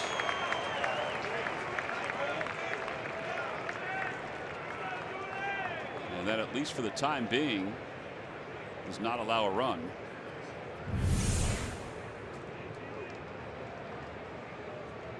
Yeah, he should have had that, Franco. Yeah. Huge reaction. Nice hop coming up. Just went off his glove. Heads up play by Freddie going over to back him up. It has been scored a base hit. Franco has that. He's got an easy play over at first. Cervelli doesn't run all that well. I guess I shouldn't say easy. I mean, nothing's easy, but it would have been comfortable. For us, it's not easy. Well, yeah. For him, it's an easy play. Yeah. And if you ask him, he'd say, I should have had that ball. Jordy Mercer's 0 for 2. He's flied out to center and grounded out. 1 ball and no strikes to Mercer.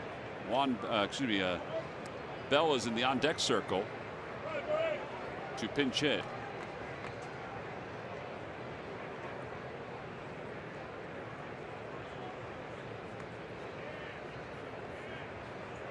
Josh Bell has started the first 3 games of this series, but coming off the bench here tonight.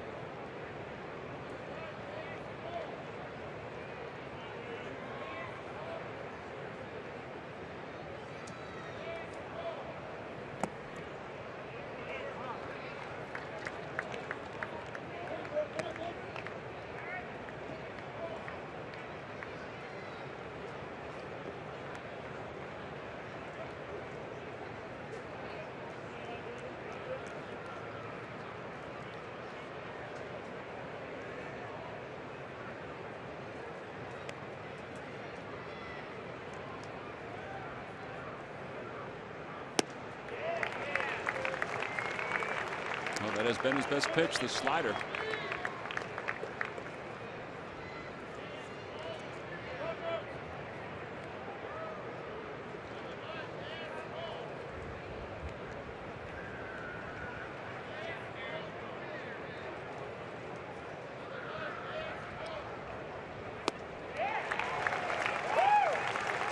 To have that in your repertoire when the other breaking ball's not working, you can throw that one.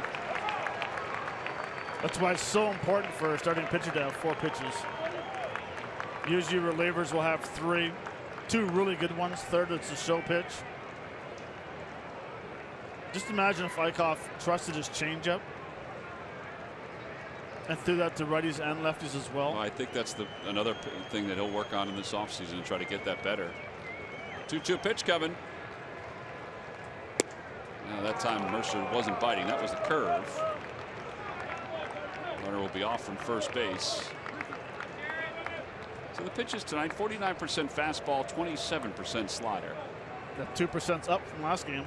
It was 1.2 last game.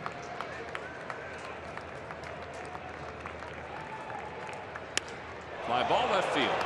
Roman Quinn going back on it toward the wall, and it is gone. How about that?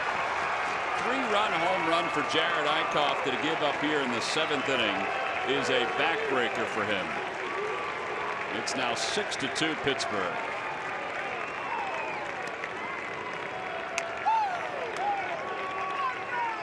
Fourth home run he's allowed. It's the first one that's not a solo shot.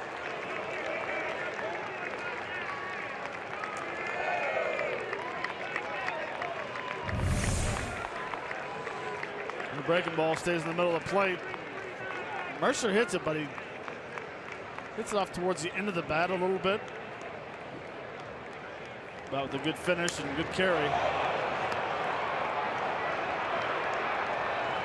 Well, that'll be it for Jared Eichhoff. His night is done after 6 2/3. We have a pitching change. We'll be back after this.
The Lakewood Blue Claws trailing Rome 2-0.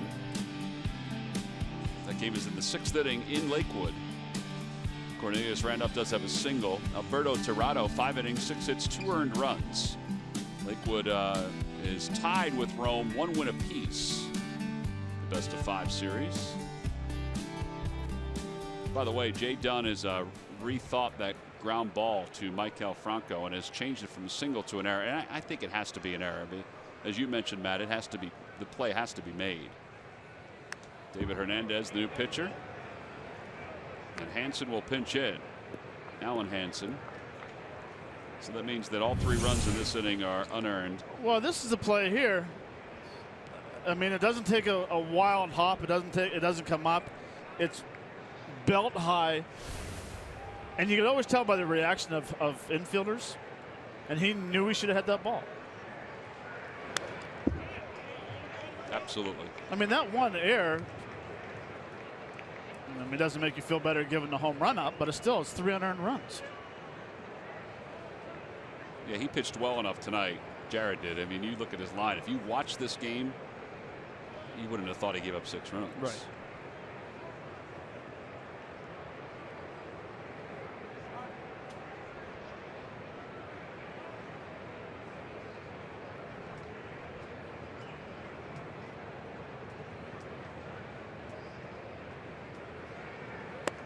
Fastball outside, 1 ball and 2 strikes.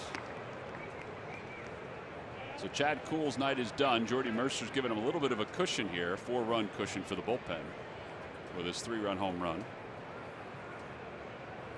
Chad Kuhl pitched well tonight. David Hernandez is able to get the Phillies through the 7th inning. 3 runs do score. All 3 runs are unearned. Jordy Mercer's 3-run home run makes it 6-2 as we stretch.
Hitting the Phils down by 4.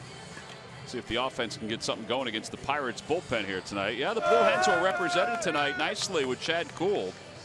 If you're 30 years old or older, here's your chance of a lifetime. I don't think those guys are in that category yet. It's Phillies Fantasy Camp. 5 days, 4 nights, January 18th through the 22nd in Clearwater.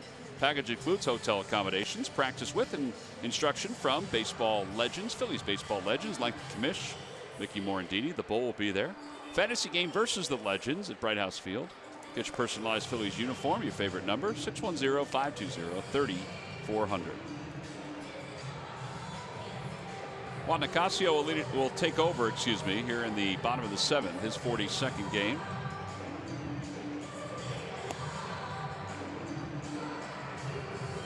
Nicasio, 127 strikeouts in 107 1/3 innings.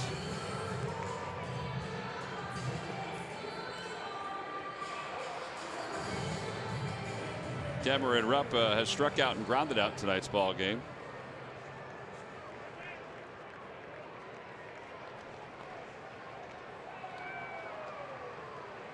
It'll be Rupp, Galvis, and Herrera.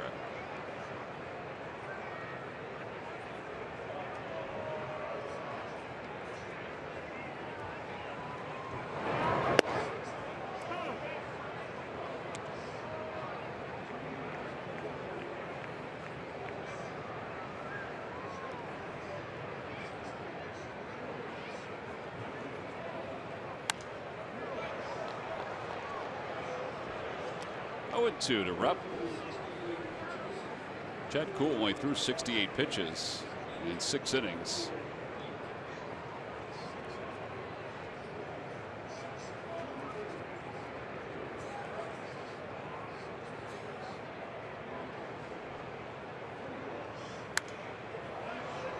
Another chance for the Hall of Fame club.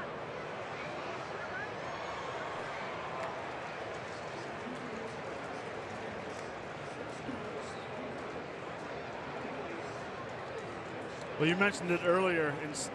In September baseball, you have so many guys in the bullpen. Young pitchers do not go deep into games any longer. Yeah, for a lot of them, I mean, even if you don't agree with the innings count that pitchers have, they do have them. Yeah. Particularly for somebody that's younger, they're not going to let them go too far, even though they're, this is his 11th start in the big leagues. Frank Herman's downstairs, Antonio Bastardo upstairs. With one out here in the bottom of the 7th.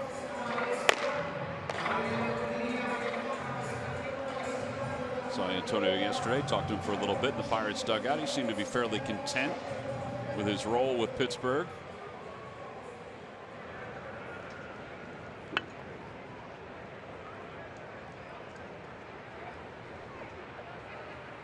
Galvis shows bunt, takes strike 1.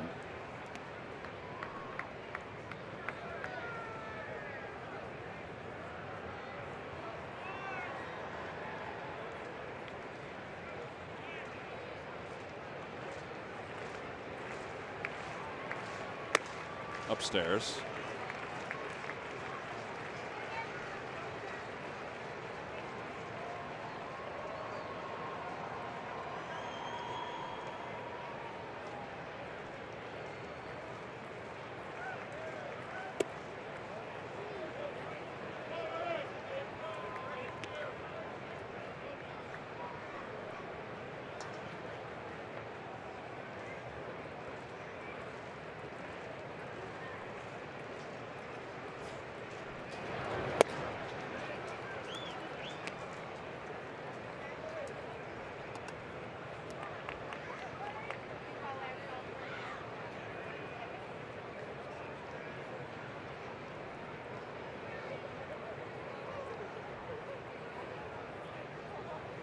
Swing and a miss.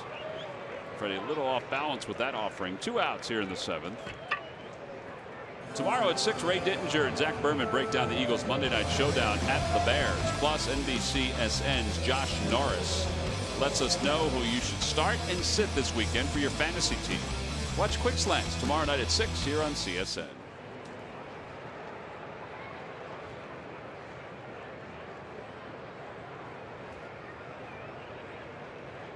Odubel has an infield hit tonight. He's 1 for 2. 1 ball and no strikes.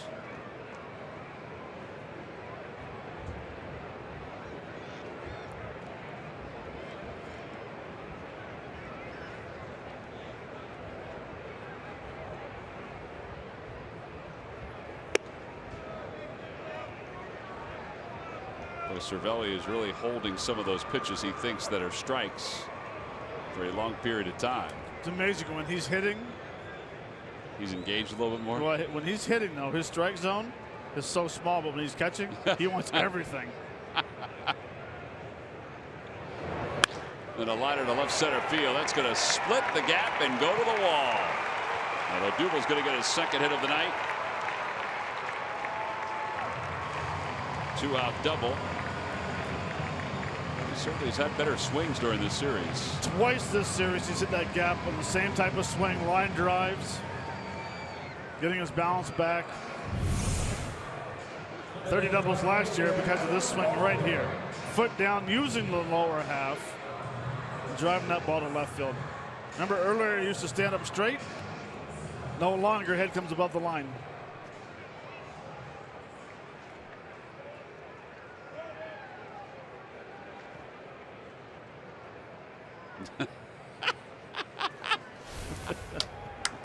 That is outstanding.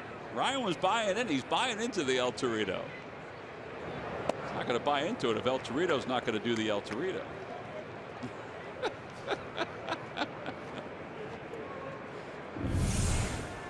Yep. Manuel Barris is buying into it also. That's funny. Altair doubled his last time up. It was his 5th double of the year.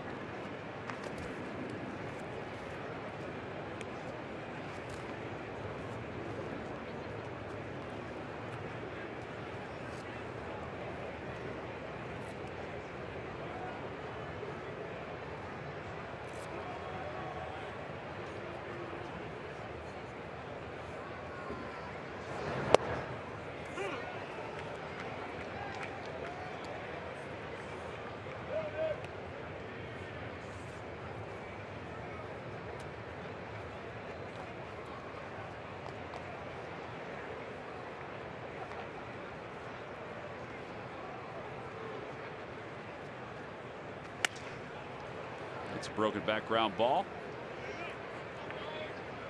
And the count is even 2-2.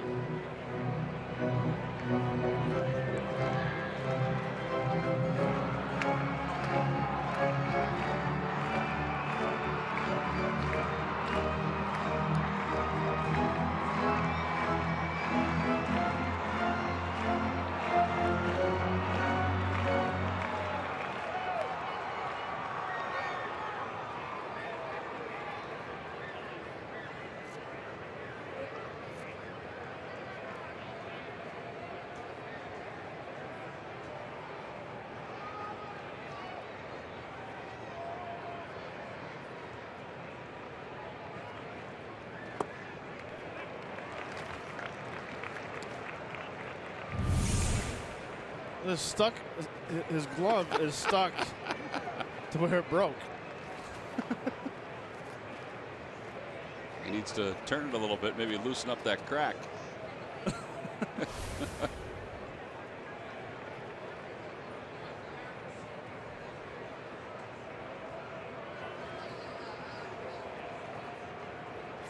Three balls, 2 strikes to Altair.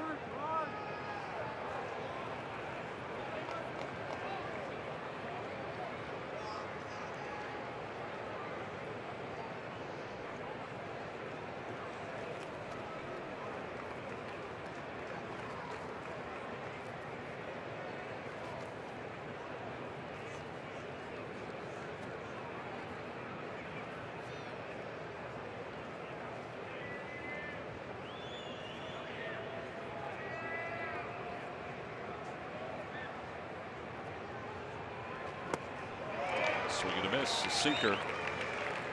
2 strikeouts in the inning for Nicasio. No runs, 1 hit. And 1 man left in scoring position. We've completed 7, on to the 8th. 6-2 Pirates.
Brought to you by Toyota.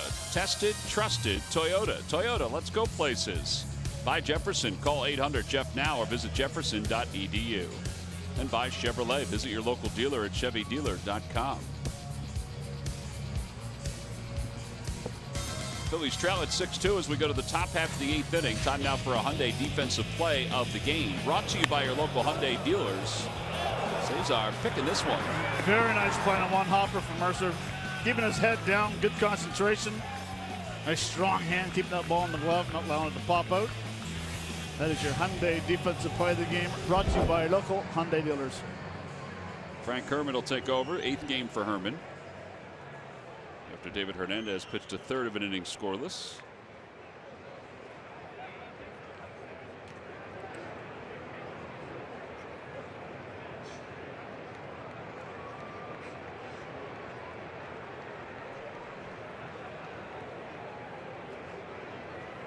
Fastball at 93.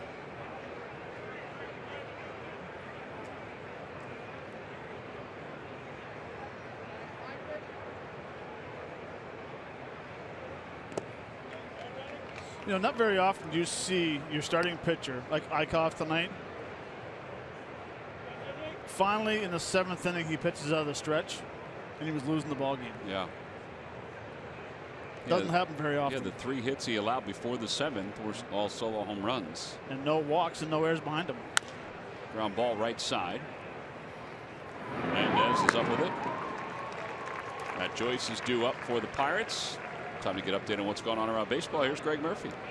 All right, thank you very much, Tom. It is our greater coverage of baseball presented by T-Mobile. And Padres general manager A.J. Preller has been suspended for 30 games by Major League Baseball. The penalty follows a league investigation after the trade of Drew Pomeranz to the Red Sox. The Red Sox started to believe that maybe they didn't get his full medical information. The league did a full investigation, and they agreed. So the Padres general manager suspended 30 days without pay and says that he'll have no other further comment about the investigation. It is over. That is the penalty. And also some news out of New York. The Yankees have announced today that when the Red Sox come calling on September 29th, they will indeed honor David Ortiz at Yankee Stadium before the game, much like the Red Sox did for Derek Jeter and for Mariano Rivera as well. So they're going to honor David Ortiz. It's getting some mixed reactions in New York, but Joe Girardi, the Yankee manager, said that David Ortiz has been a very good player for the league for a very long time, and he deserves the recognition, and that's what New York is going to do, guys. September 29th when they head to Yankee Stadium. I was surprised they hadn't done it earlier, only because of what they did for Mariano Rivera and what they did for Derek Jeter. You do it earlier, you get it out of the way. So if there's a playoff push which there is now, it doesn't have any kind of an effect. Yeah. And by the way, the A.J. Preller thing may not be done. That deal with the Miami Marlins, where Colin Ray was sent, where he apparently had some elbow issues, that is still being investigated. So there may be more to his suspension. Yeah, you're right about that, Tom. When, you know, that the initial part of that investigation is over, and that the Major League Baseball said they won't comment on that. But you're right, there is still some questions surrounding that second trade that they made with the Miami Marlins. So yeah, Preller might find himself in a little bit more hot water. He came out today and said, look, if he made mistakes in that trade, if they did not disclose everything they should have, it was not intentional and it was not done with malice or with any kind of cheating involved. But he said he'll accept the penalty, 30 days without pay for the general manager. Yeah, it was ibuprofen that he apparently was taking for issues with his elbow that was not divulged. As Matt Joyce walks. Like Advil? Some medication. Yeah. I guess he was on a prescription form of it. Now the Colin Ray thing is could be a little more dicey, because he apparently had some elbow issues and was being getting treatment for elbow issues before he was traded to the Marlins, traded back to the Padres. Matt Joyce is lifted from the game as Adam Frazier takes over at first.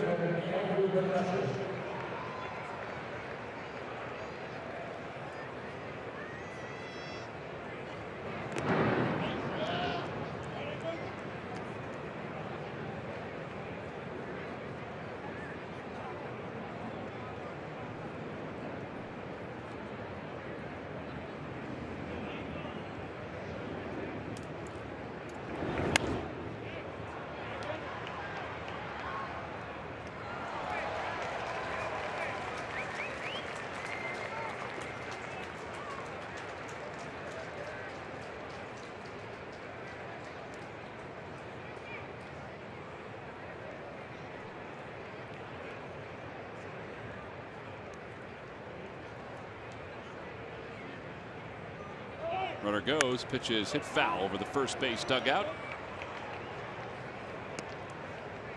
Well, McCutcheon to the fourth inning went yard on this one. Presses a solo home run to right field, or left field, excuse me. Two-seamer tail back into the sweet spot.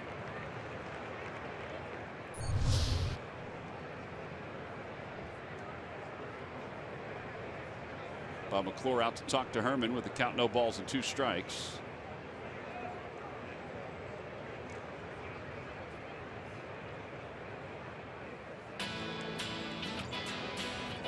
Well, it's time now to thank our buddy Carl Graber. Look at that, his American Legion photo from 1979. Carl, was that post 180 what? 184. Tall, lanky right-hander. That's the last time he had his hair cut. Yeah, really. Should have grown it out back then you could have really looked like Unit. Nice job with the stirrups and sanitaries. You had them in the right spot.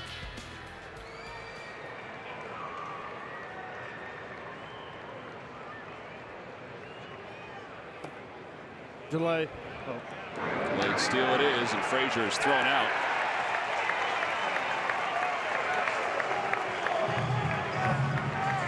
That was the old player kind of coming out of there right now. You wanted to yell it really loud. And I didn't yell it either. You usually watch, as soon as the pitch is thrown, you keep your eye on the base stealer.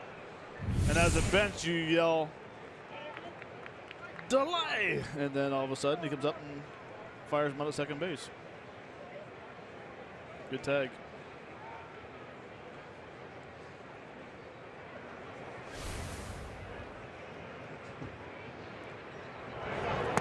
McCutchen takes outside, 2-2.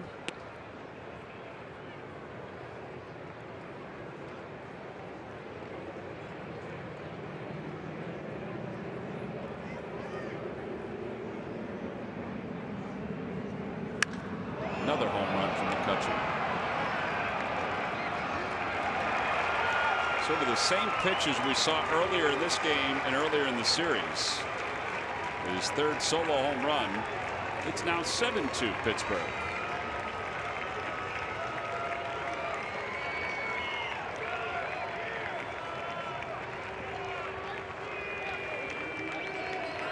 Well, it's a good thing McCutchen's leaving after this game because he's getting hot. He's not missing these pitches. Same side of the plate. Just up a little higher than the last one and the first one.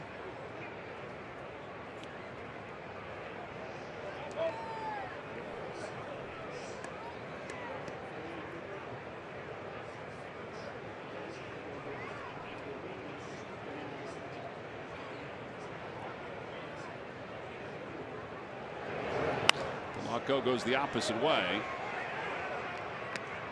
and it's 0-1.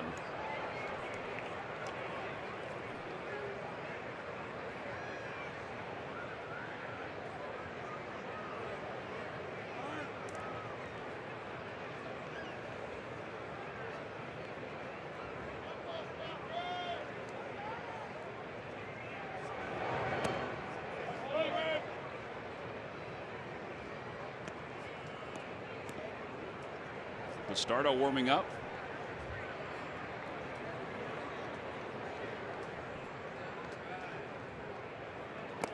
In the dirt, 2-1.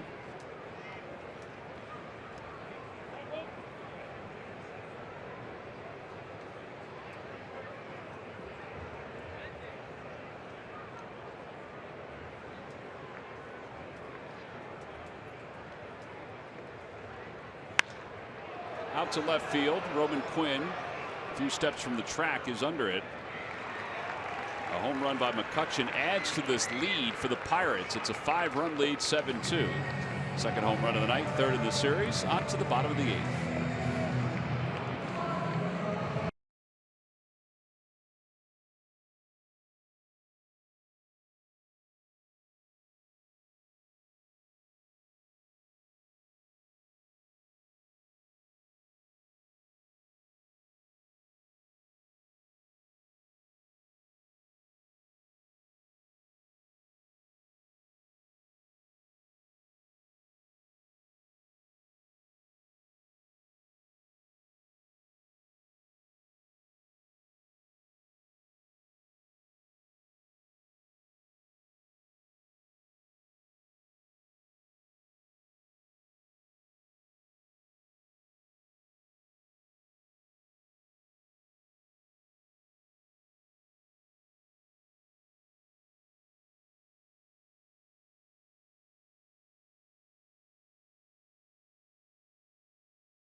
Second, when the Phillies take on the New York Mets, all fans will receive the Phillies Fathead with a 2017 Phillies schedule.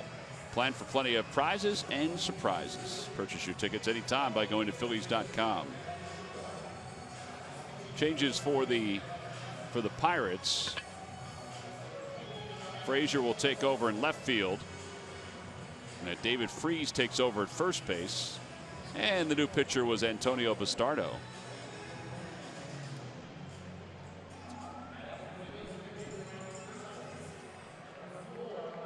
See the numbers on Bastardo. 2-0. 4.11 ERA. 61 innings pitched. Base and balls are up, so are the strikeouts. 28 walks in 61 innings. Got to lower those.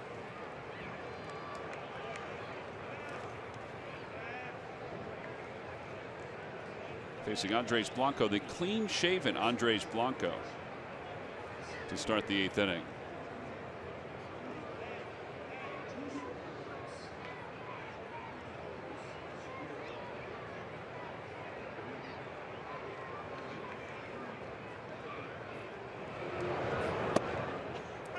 Oh, and 1.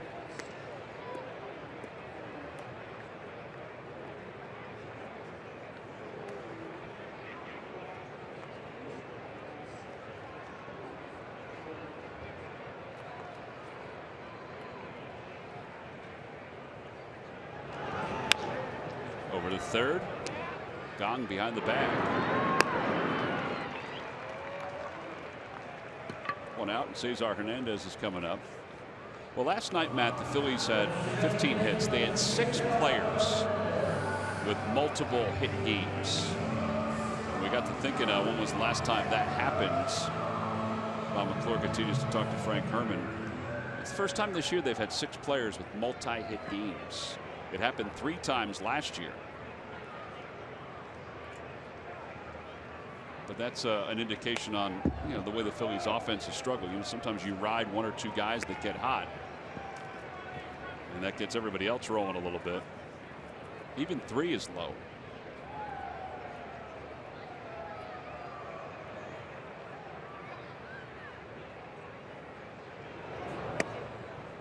Oh, and 2 to Cesar, who's 1 for 3. I'm sitting here thinking, okay, 6 guys, two hits or more. Yep. I'm not sure if it would happen a ton of times. It shouldn't happen. Happened more than once, though. Right. You think. Yeah, you would think it would happen more than once. Pete was told that today, and he said, "Yeah, that's good. We like that." Sure you do. Sure you do. As long as you win the game as well. I would think 6 guys with two hits or more would be hard to do. I think it goes to show you that they haven't had a lot of lofty double-digit games. Right. They haven't had a lot of double-digit games as a whole, but lofty ones. Like last night, 15 hits.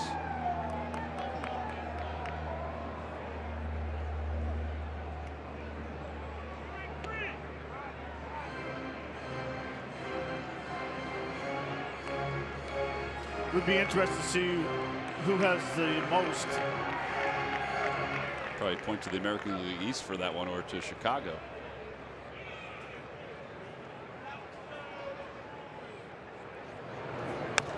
Tapper foul, remains 2-2 to Cesar.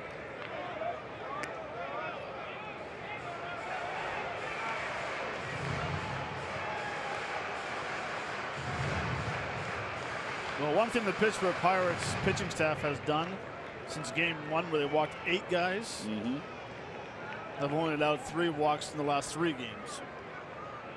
So they get their wildness out of that first game out of the way. Fly ball center field. McCutchen on the run.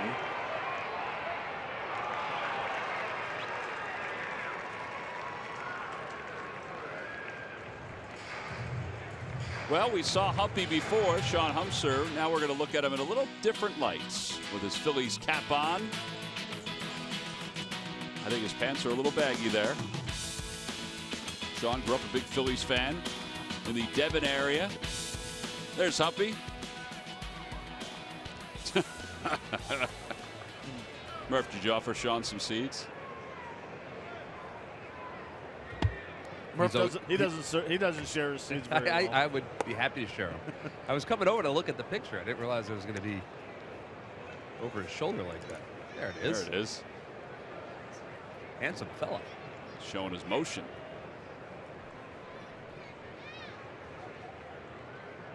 I think he looked better with the Fanatic today. Up and away, and it's 2-0.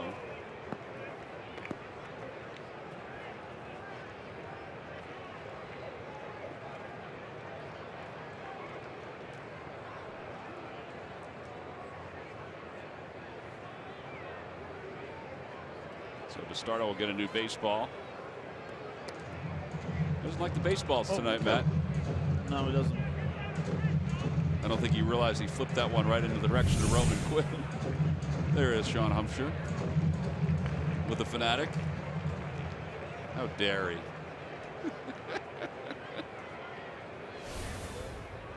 Fanatic's not afraid to go for the jugular. He'll go right for the boiler if you have one. Fly ball to center field. Humpy is sporting the Penn T-shirt. He's a graduate of Penn. Showing the honors. Phillies go down in order here in the 8th. As we go to the 9th. Pirates 7 and the Phillies 2.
Home runs here tonight.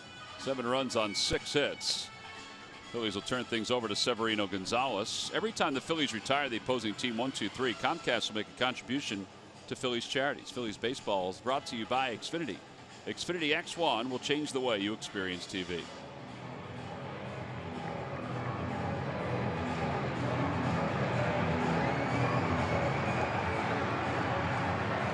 Severino, a 4.50 ERA.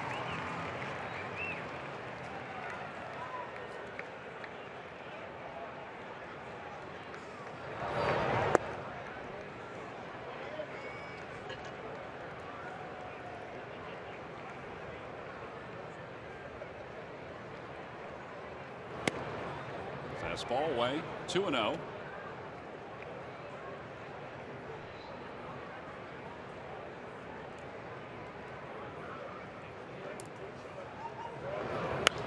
Opposite way, 2 balls, 1 strike.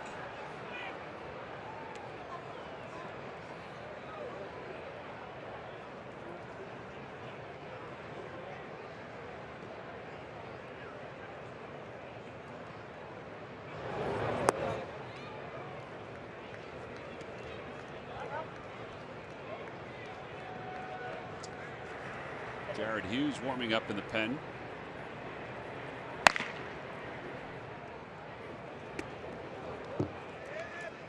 And Gong walks.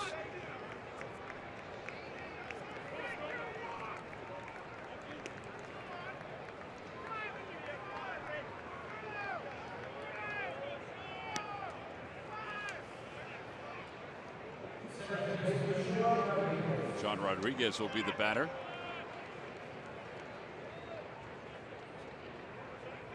Severino last worked on the 7th against Miami.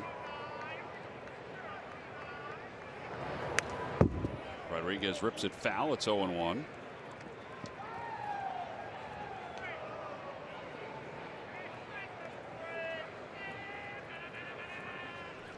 Reminder, tomorrow the Phillies will take on the Marlins at 7 o'clock on CSN. 3-game series with the Fish, 2 night games in the day game. Slider that whipped outside, 1 ball, 1 strike.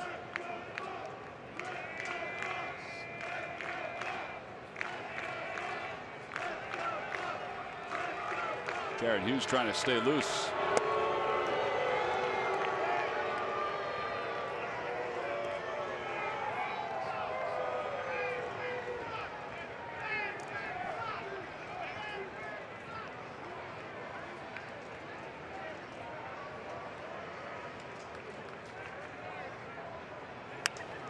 Fly ball shallow right, actually towards second. Where Cesar was going back, I thought he was going to hit the outfield grass. 1 away. And here comes Francisco Cervelli. Jared Eichhoff tonight becomes the 3rd Phillies starter since 1900 and the 1st since Don Carmen in '87 to allow 4 or more home runs in a game, yet only allowed 3 or fewer.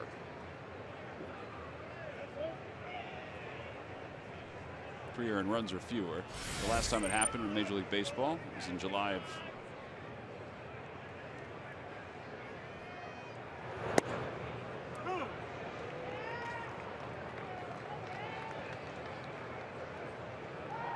July of 1966. It was Whitey Ford who did it against the Washington Senators.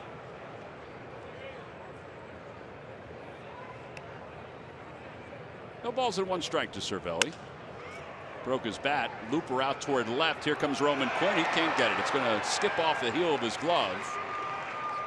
Fortunately, it did not go all that far. A base hit for Cervelli. And Jordy Mercer's going to come up.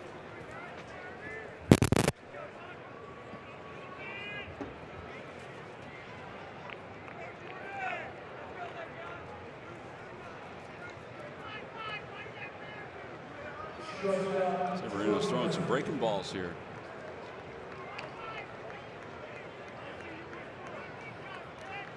He's actually one of the league leaders in strikeouts per 9 innings for relief pitchers. Well, he has a good fastball. I mean, he can throw 95, 96. He usually lives in the outside corner like that.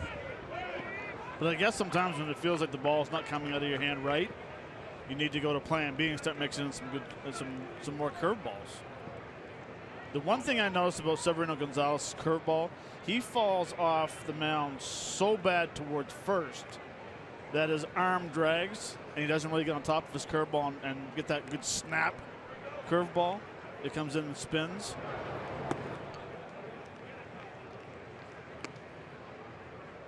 I don't know how you fix that because that's his motion with a fastball. It's the same thing, you know. Well, the biggest thing he has to just quiet his landing.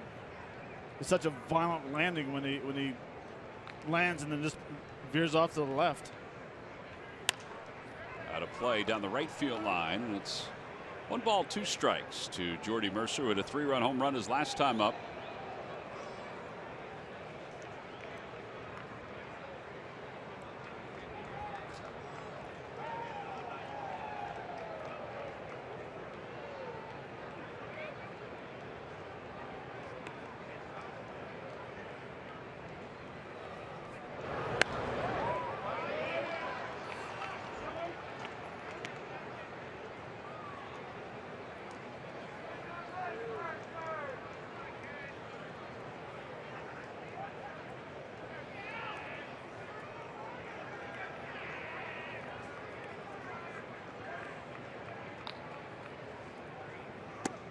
And a slider on the outside corner. Mercer looked like he realized it. And 2 outs. Josh Bell is going to pinch hit. By the way, the Phillies today finalized their trade with the Los Angeles Dodgers. They got minor leaguer Joey Curletta, a 22-year-old big kid, 6'4", corner outfielder. Those are his career numbers in the minor leagues: 40 home runs, 240 RBIs. 6th round pick in 2012. That was for the Carlos Ruiz trade.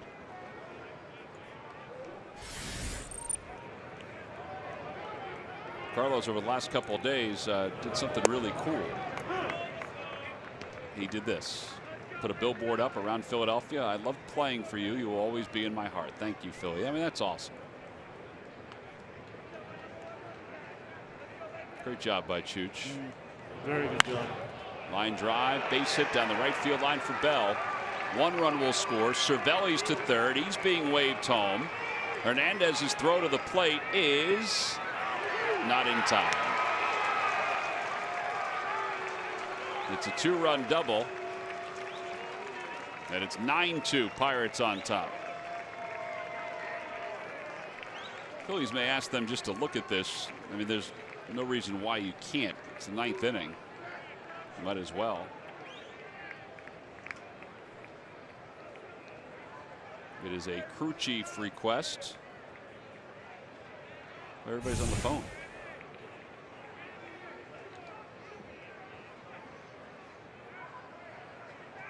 Looks like his foot did tap the plate.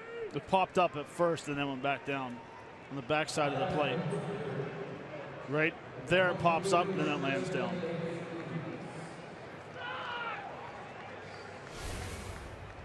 So they will not ask for a review. It's a 2-run double. David Freese batting.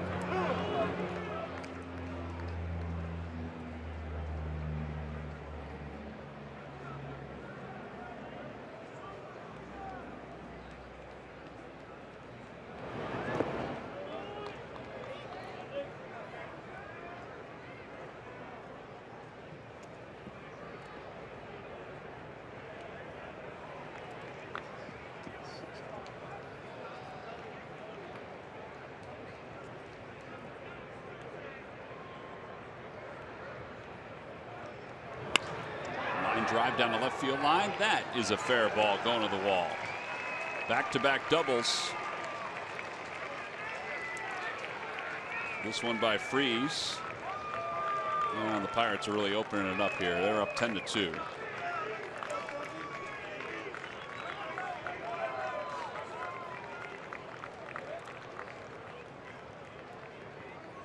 Colton Murray quickly starting to warm up in the bullpen. Colton's time on the mound has been opportunities have been few and far between as well.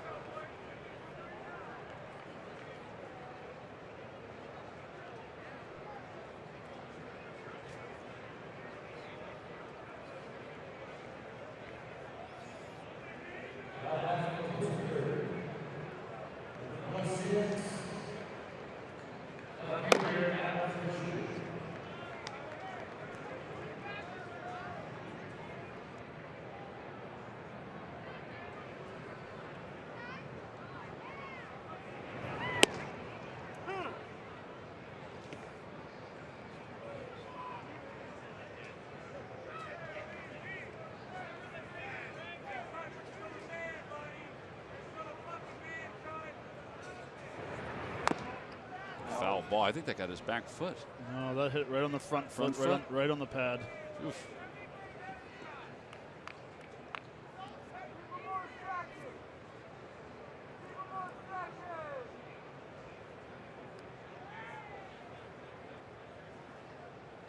Although he is kicking his left foot. Whatever it was smart. He hit it hard.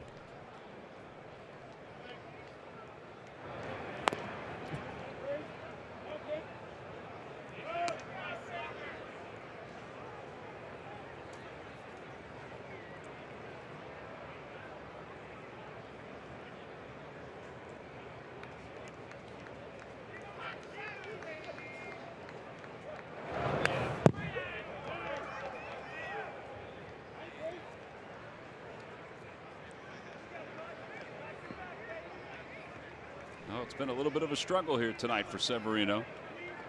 Pirates 8 extra base hits. That ties their season high. They did it against the Arizona Diamondbacks way back in April.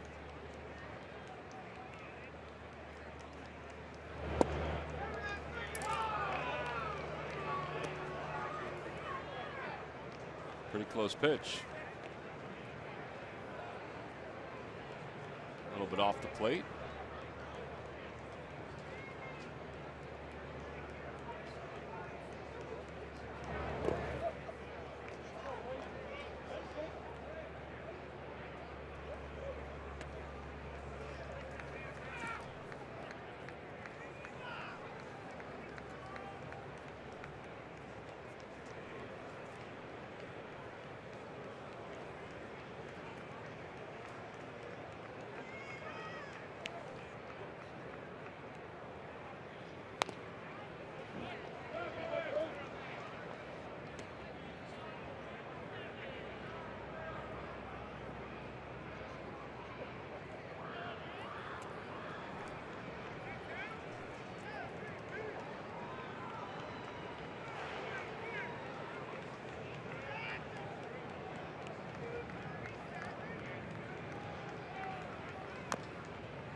He is fighting off everything, isn't he? Talked about this the other night. You know, the Pirates find themselves falling out of the wild card race. If they're going to make any kind of run, it had to begin with this series. They're 6 games back in the wild card behind the Mets. 3 balls and 2 strikes to Frazier. So if they win this one, and they're up 10-2, so they would split this series. But then they have coming up, they're at Cincinnati and they're at Milwaukee before they finish with Washington, Chicago, and at St. Louis. I mean, if they're going to make a run, it has to be, well, it had to start in this series. And it's got to continue against the Reds and the Brewers. I think getting a split in this series has hurt their chances. But they can't afford to lose the next 2 series or even split the 4-game series they have coming up. No, they'll need to go on a run of 6 or 7 in a row. Easily.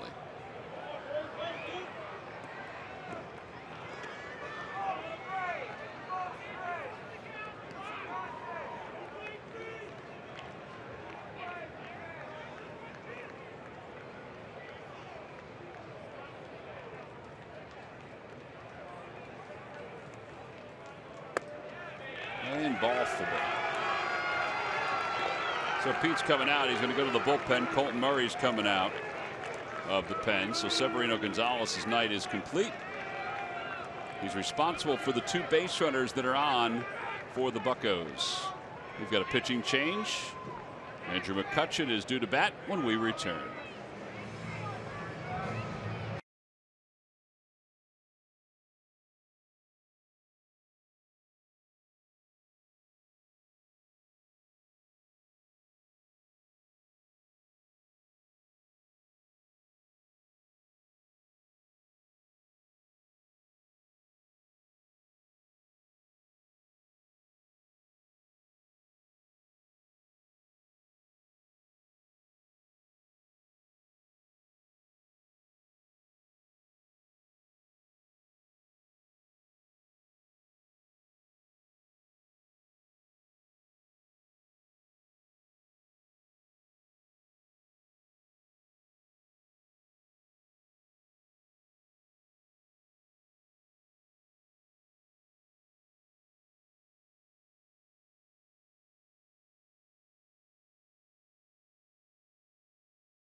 Mason deliveries of the game. We're going to talk about some long balls, Jay. So first inning, it's the top of the wall, bounces into the visiting dugout. His 6th. Then McCutchen comes up, gets a fastball inside, drives this one to left field. That was his 23rd in the 4th inning. Then Mr. Rodriguez comes up, gets a little slider. It's a line drive missile to left field.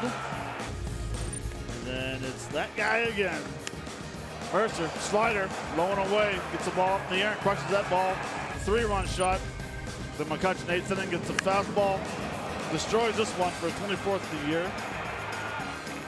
That's where all the runs come. That's why we stand at 10-2 right now. Those are your W. Mason long deliveries of the game. 10 runs on 9 hits for the Pirates, and McCutchen is batting again.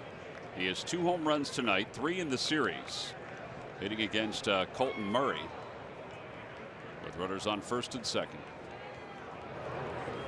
First pitch is inside. 1 ball, no strikes.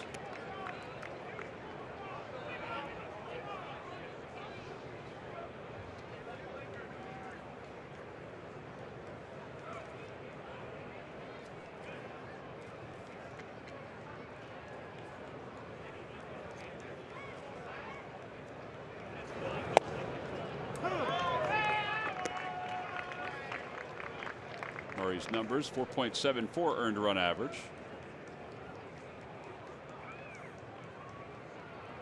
21 punch outs, 24 innings. I like that. 9 walks. I like to get that down a little lower.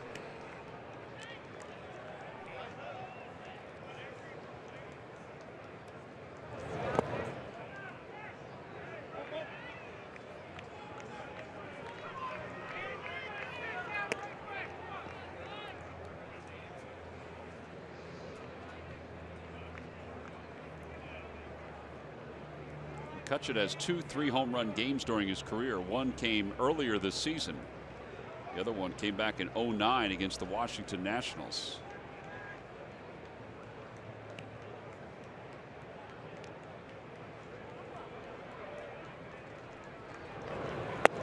Outside.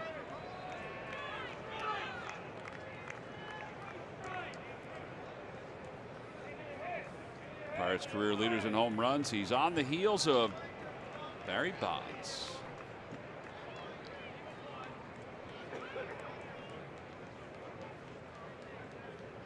Life was a little different for Barry when he was with the Pirates.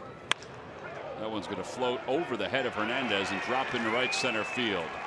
Freese will score. 3rd RBI of the night for McCutchen. He has 66 on the year. And the Pirates have officially batted around with the 9th man hit in this inning coming up in Gregory Polanco.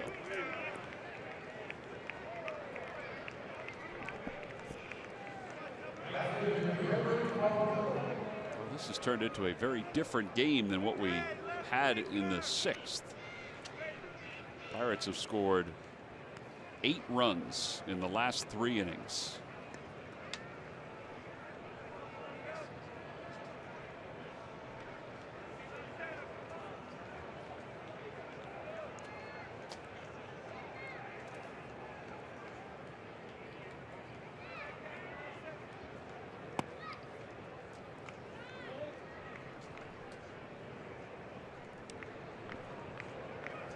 So at a Major League scoreboard, well, or minor league scoreboard, South Atlantic League Championship, Rome has shut out the Lakewood Blue Claws 2-0. So Rome now leads the series, the best of 5 series, 2-1. Game 4 will be tomorrow.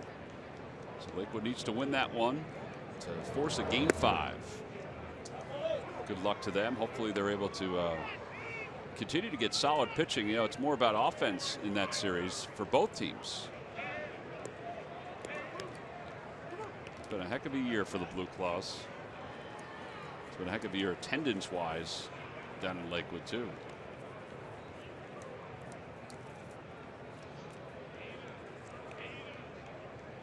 (2-0)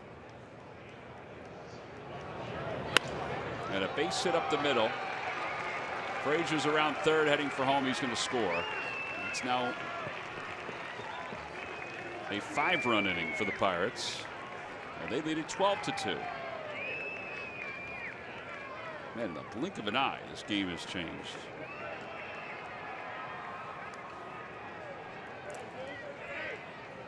Phillies had 15 hits last night. Pirates now with 11 hits this season.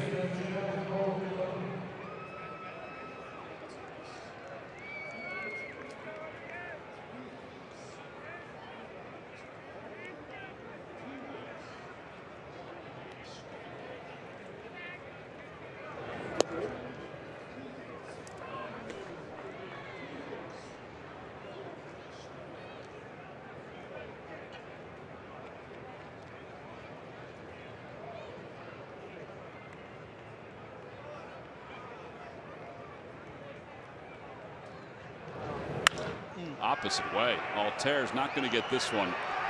It's going to go to the scoreboard. 1 run is in. They're going to hold Polanco at third. RBI double for Gong. 13-2. Pirates on top. For Gong, it's the second time he has reached base safely in this inning.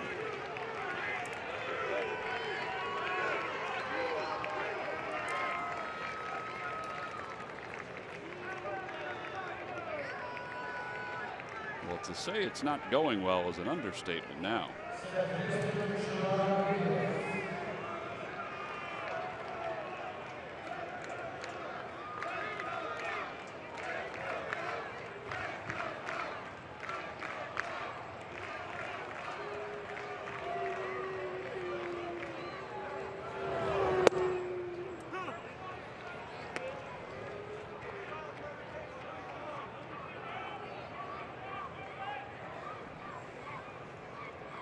Rodriguez popped out his first time up in this inning. Popped out to second.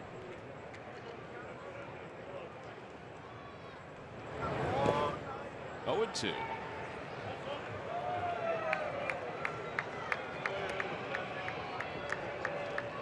Jared Hughes is pitching a ball game by himself out in the bullpen. Patrick Schuster has started to warm up in the pen for the Phils.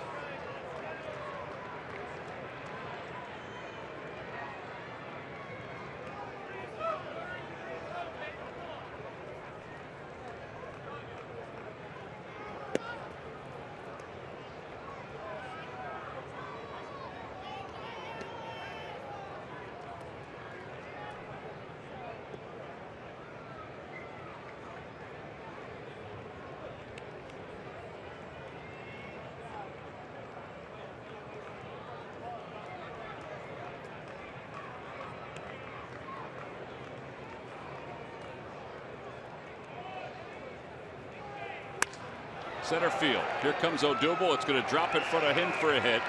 2 runs will score for Rodriguez. 15-2.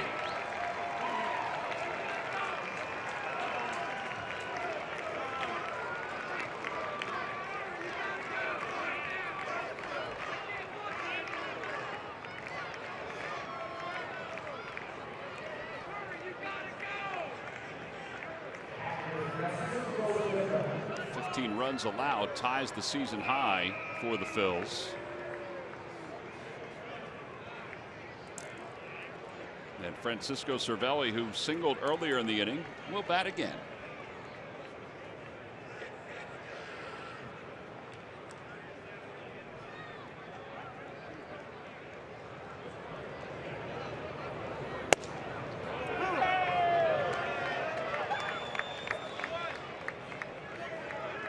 This has all happened with 2 outs. All with 2 outs. 2 outs and 2 runners on, and then the double by Bell. Cervelli fouls it back. 0-2. Bell, by the way, 5 for 8 as a pinch hitter. 7 RBIs, including tonight.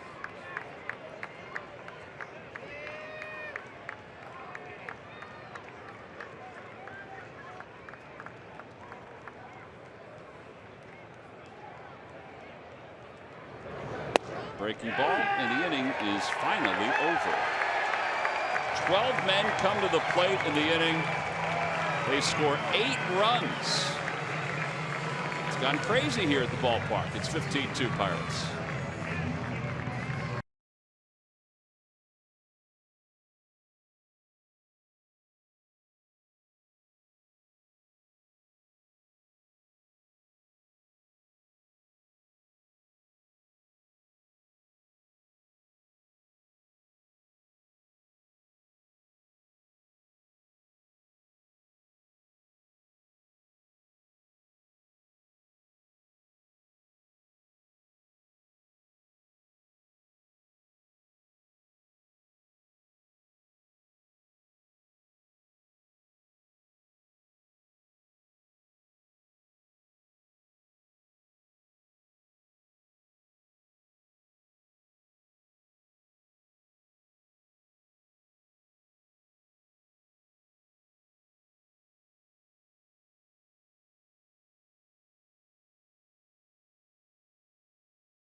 Park. We go to the bottom of the ninth. The Pirates have just put an 8 spot on the board in the 9th inning. And it's 15-2. Pirates on top. Jared Hughes is warming up out on the mounds.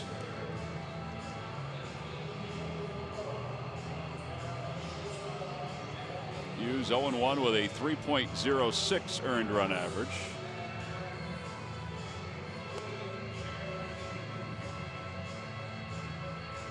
After the game, Marlon Anderson helps break down Jared Eichhoff's start tonight, plus all the highlights, and hear from manager Pete Mackanin. Stay tuned for Cure Auto Insurance presents Phillies Postgame Live, following the final outs.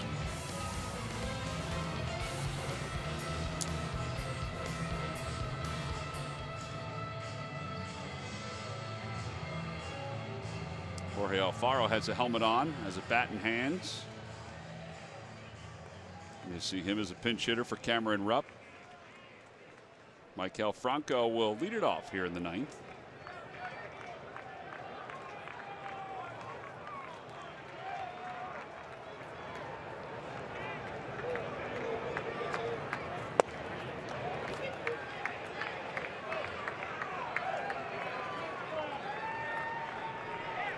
Last time the Phillies allowed an 8-run inning wasn't too long ago. It was about a month ago against the Dodgers.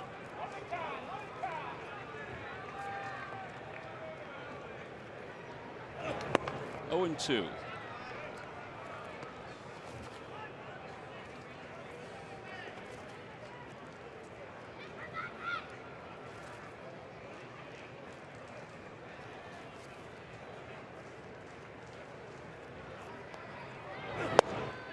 And Franco strikes out. He has struck out 3 times tonight. And here's Tommy Joseph, who has one of the 5 hits for the Phillies this evening.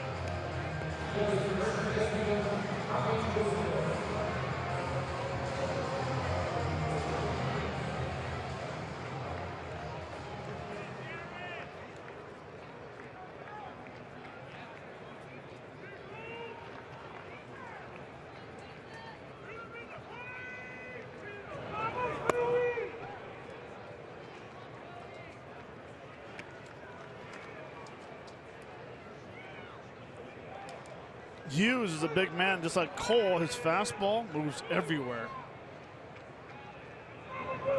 Talking about the same arm slot. He looks like a giant out on the mound, top of that hill.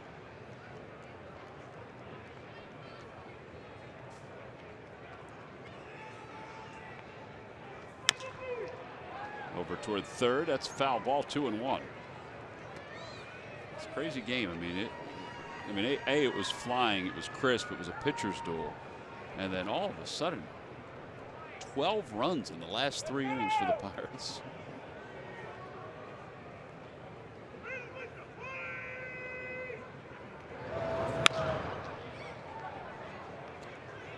Two and 2.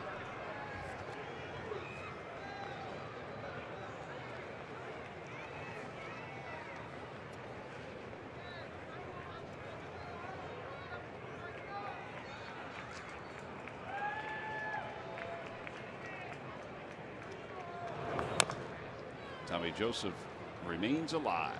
Remains 2-2. By the way, Pedro Florimon is on to play shortstop for the Pirates.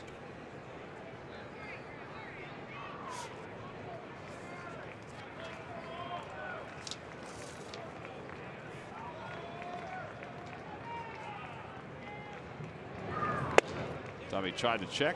Did he go? No. 3-2.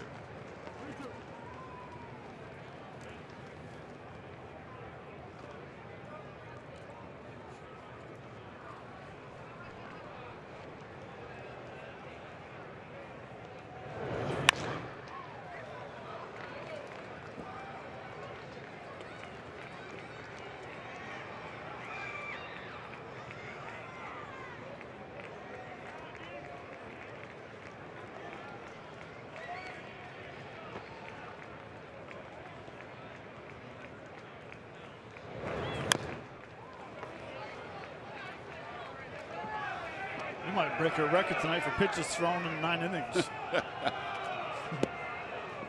Well, the 2 starters weren't going to mix that up. No, they only combined for 174 pitches. Considering both went 6. Well, Eichhoff went 6 2/3.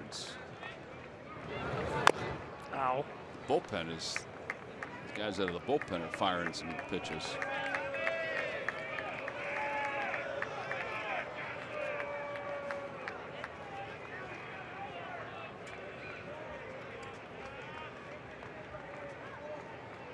Three-2 pitch coming to Joseph. And another tapper foul.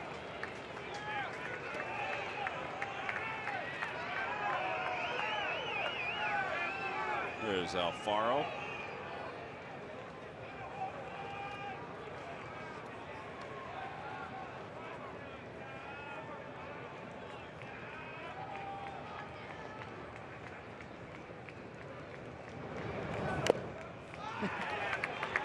Tommy is staying alive. Let's see if he can get into one here.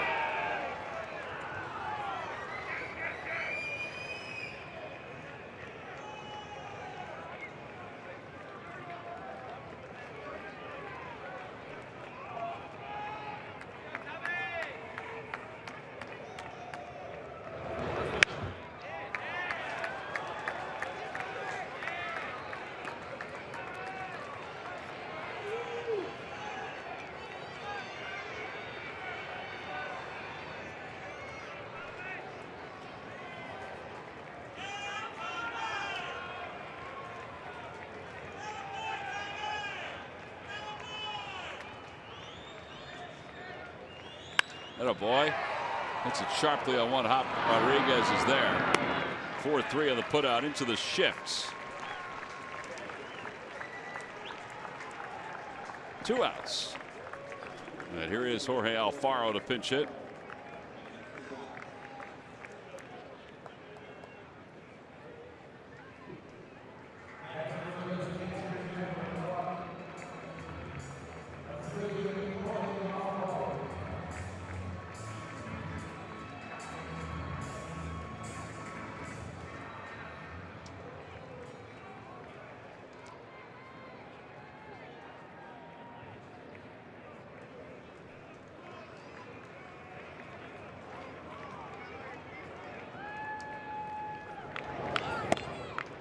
Alfaro takes outside.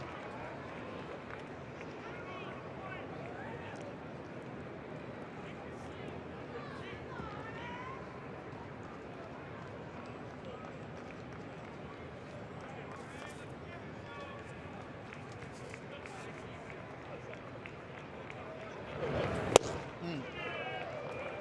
95 down in the zone. 1 ball, 1 strike.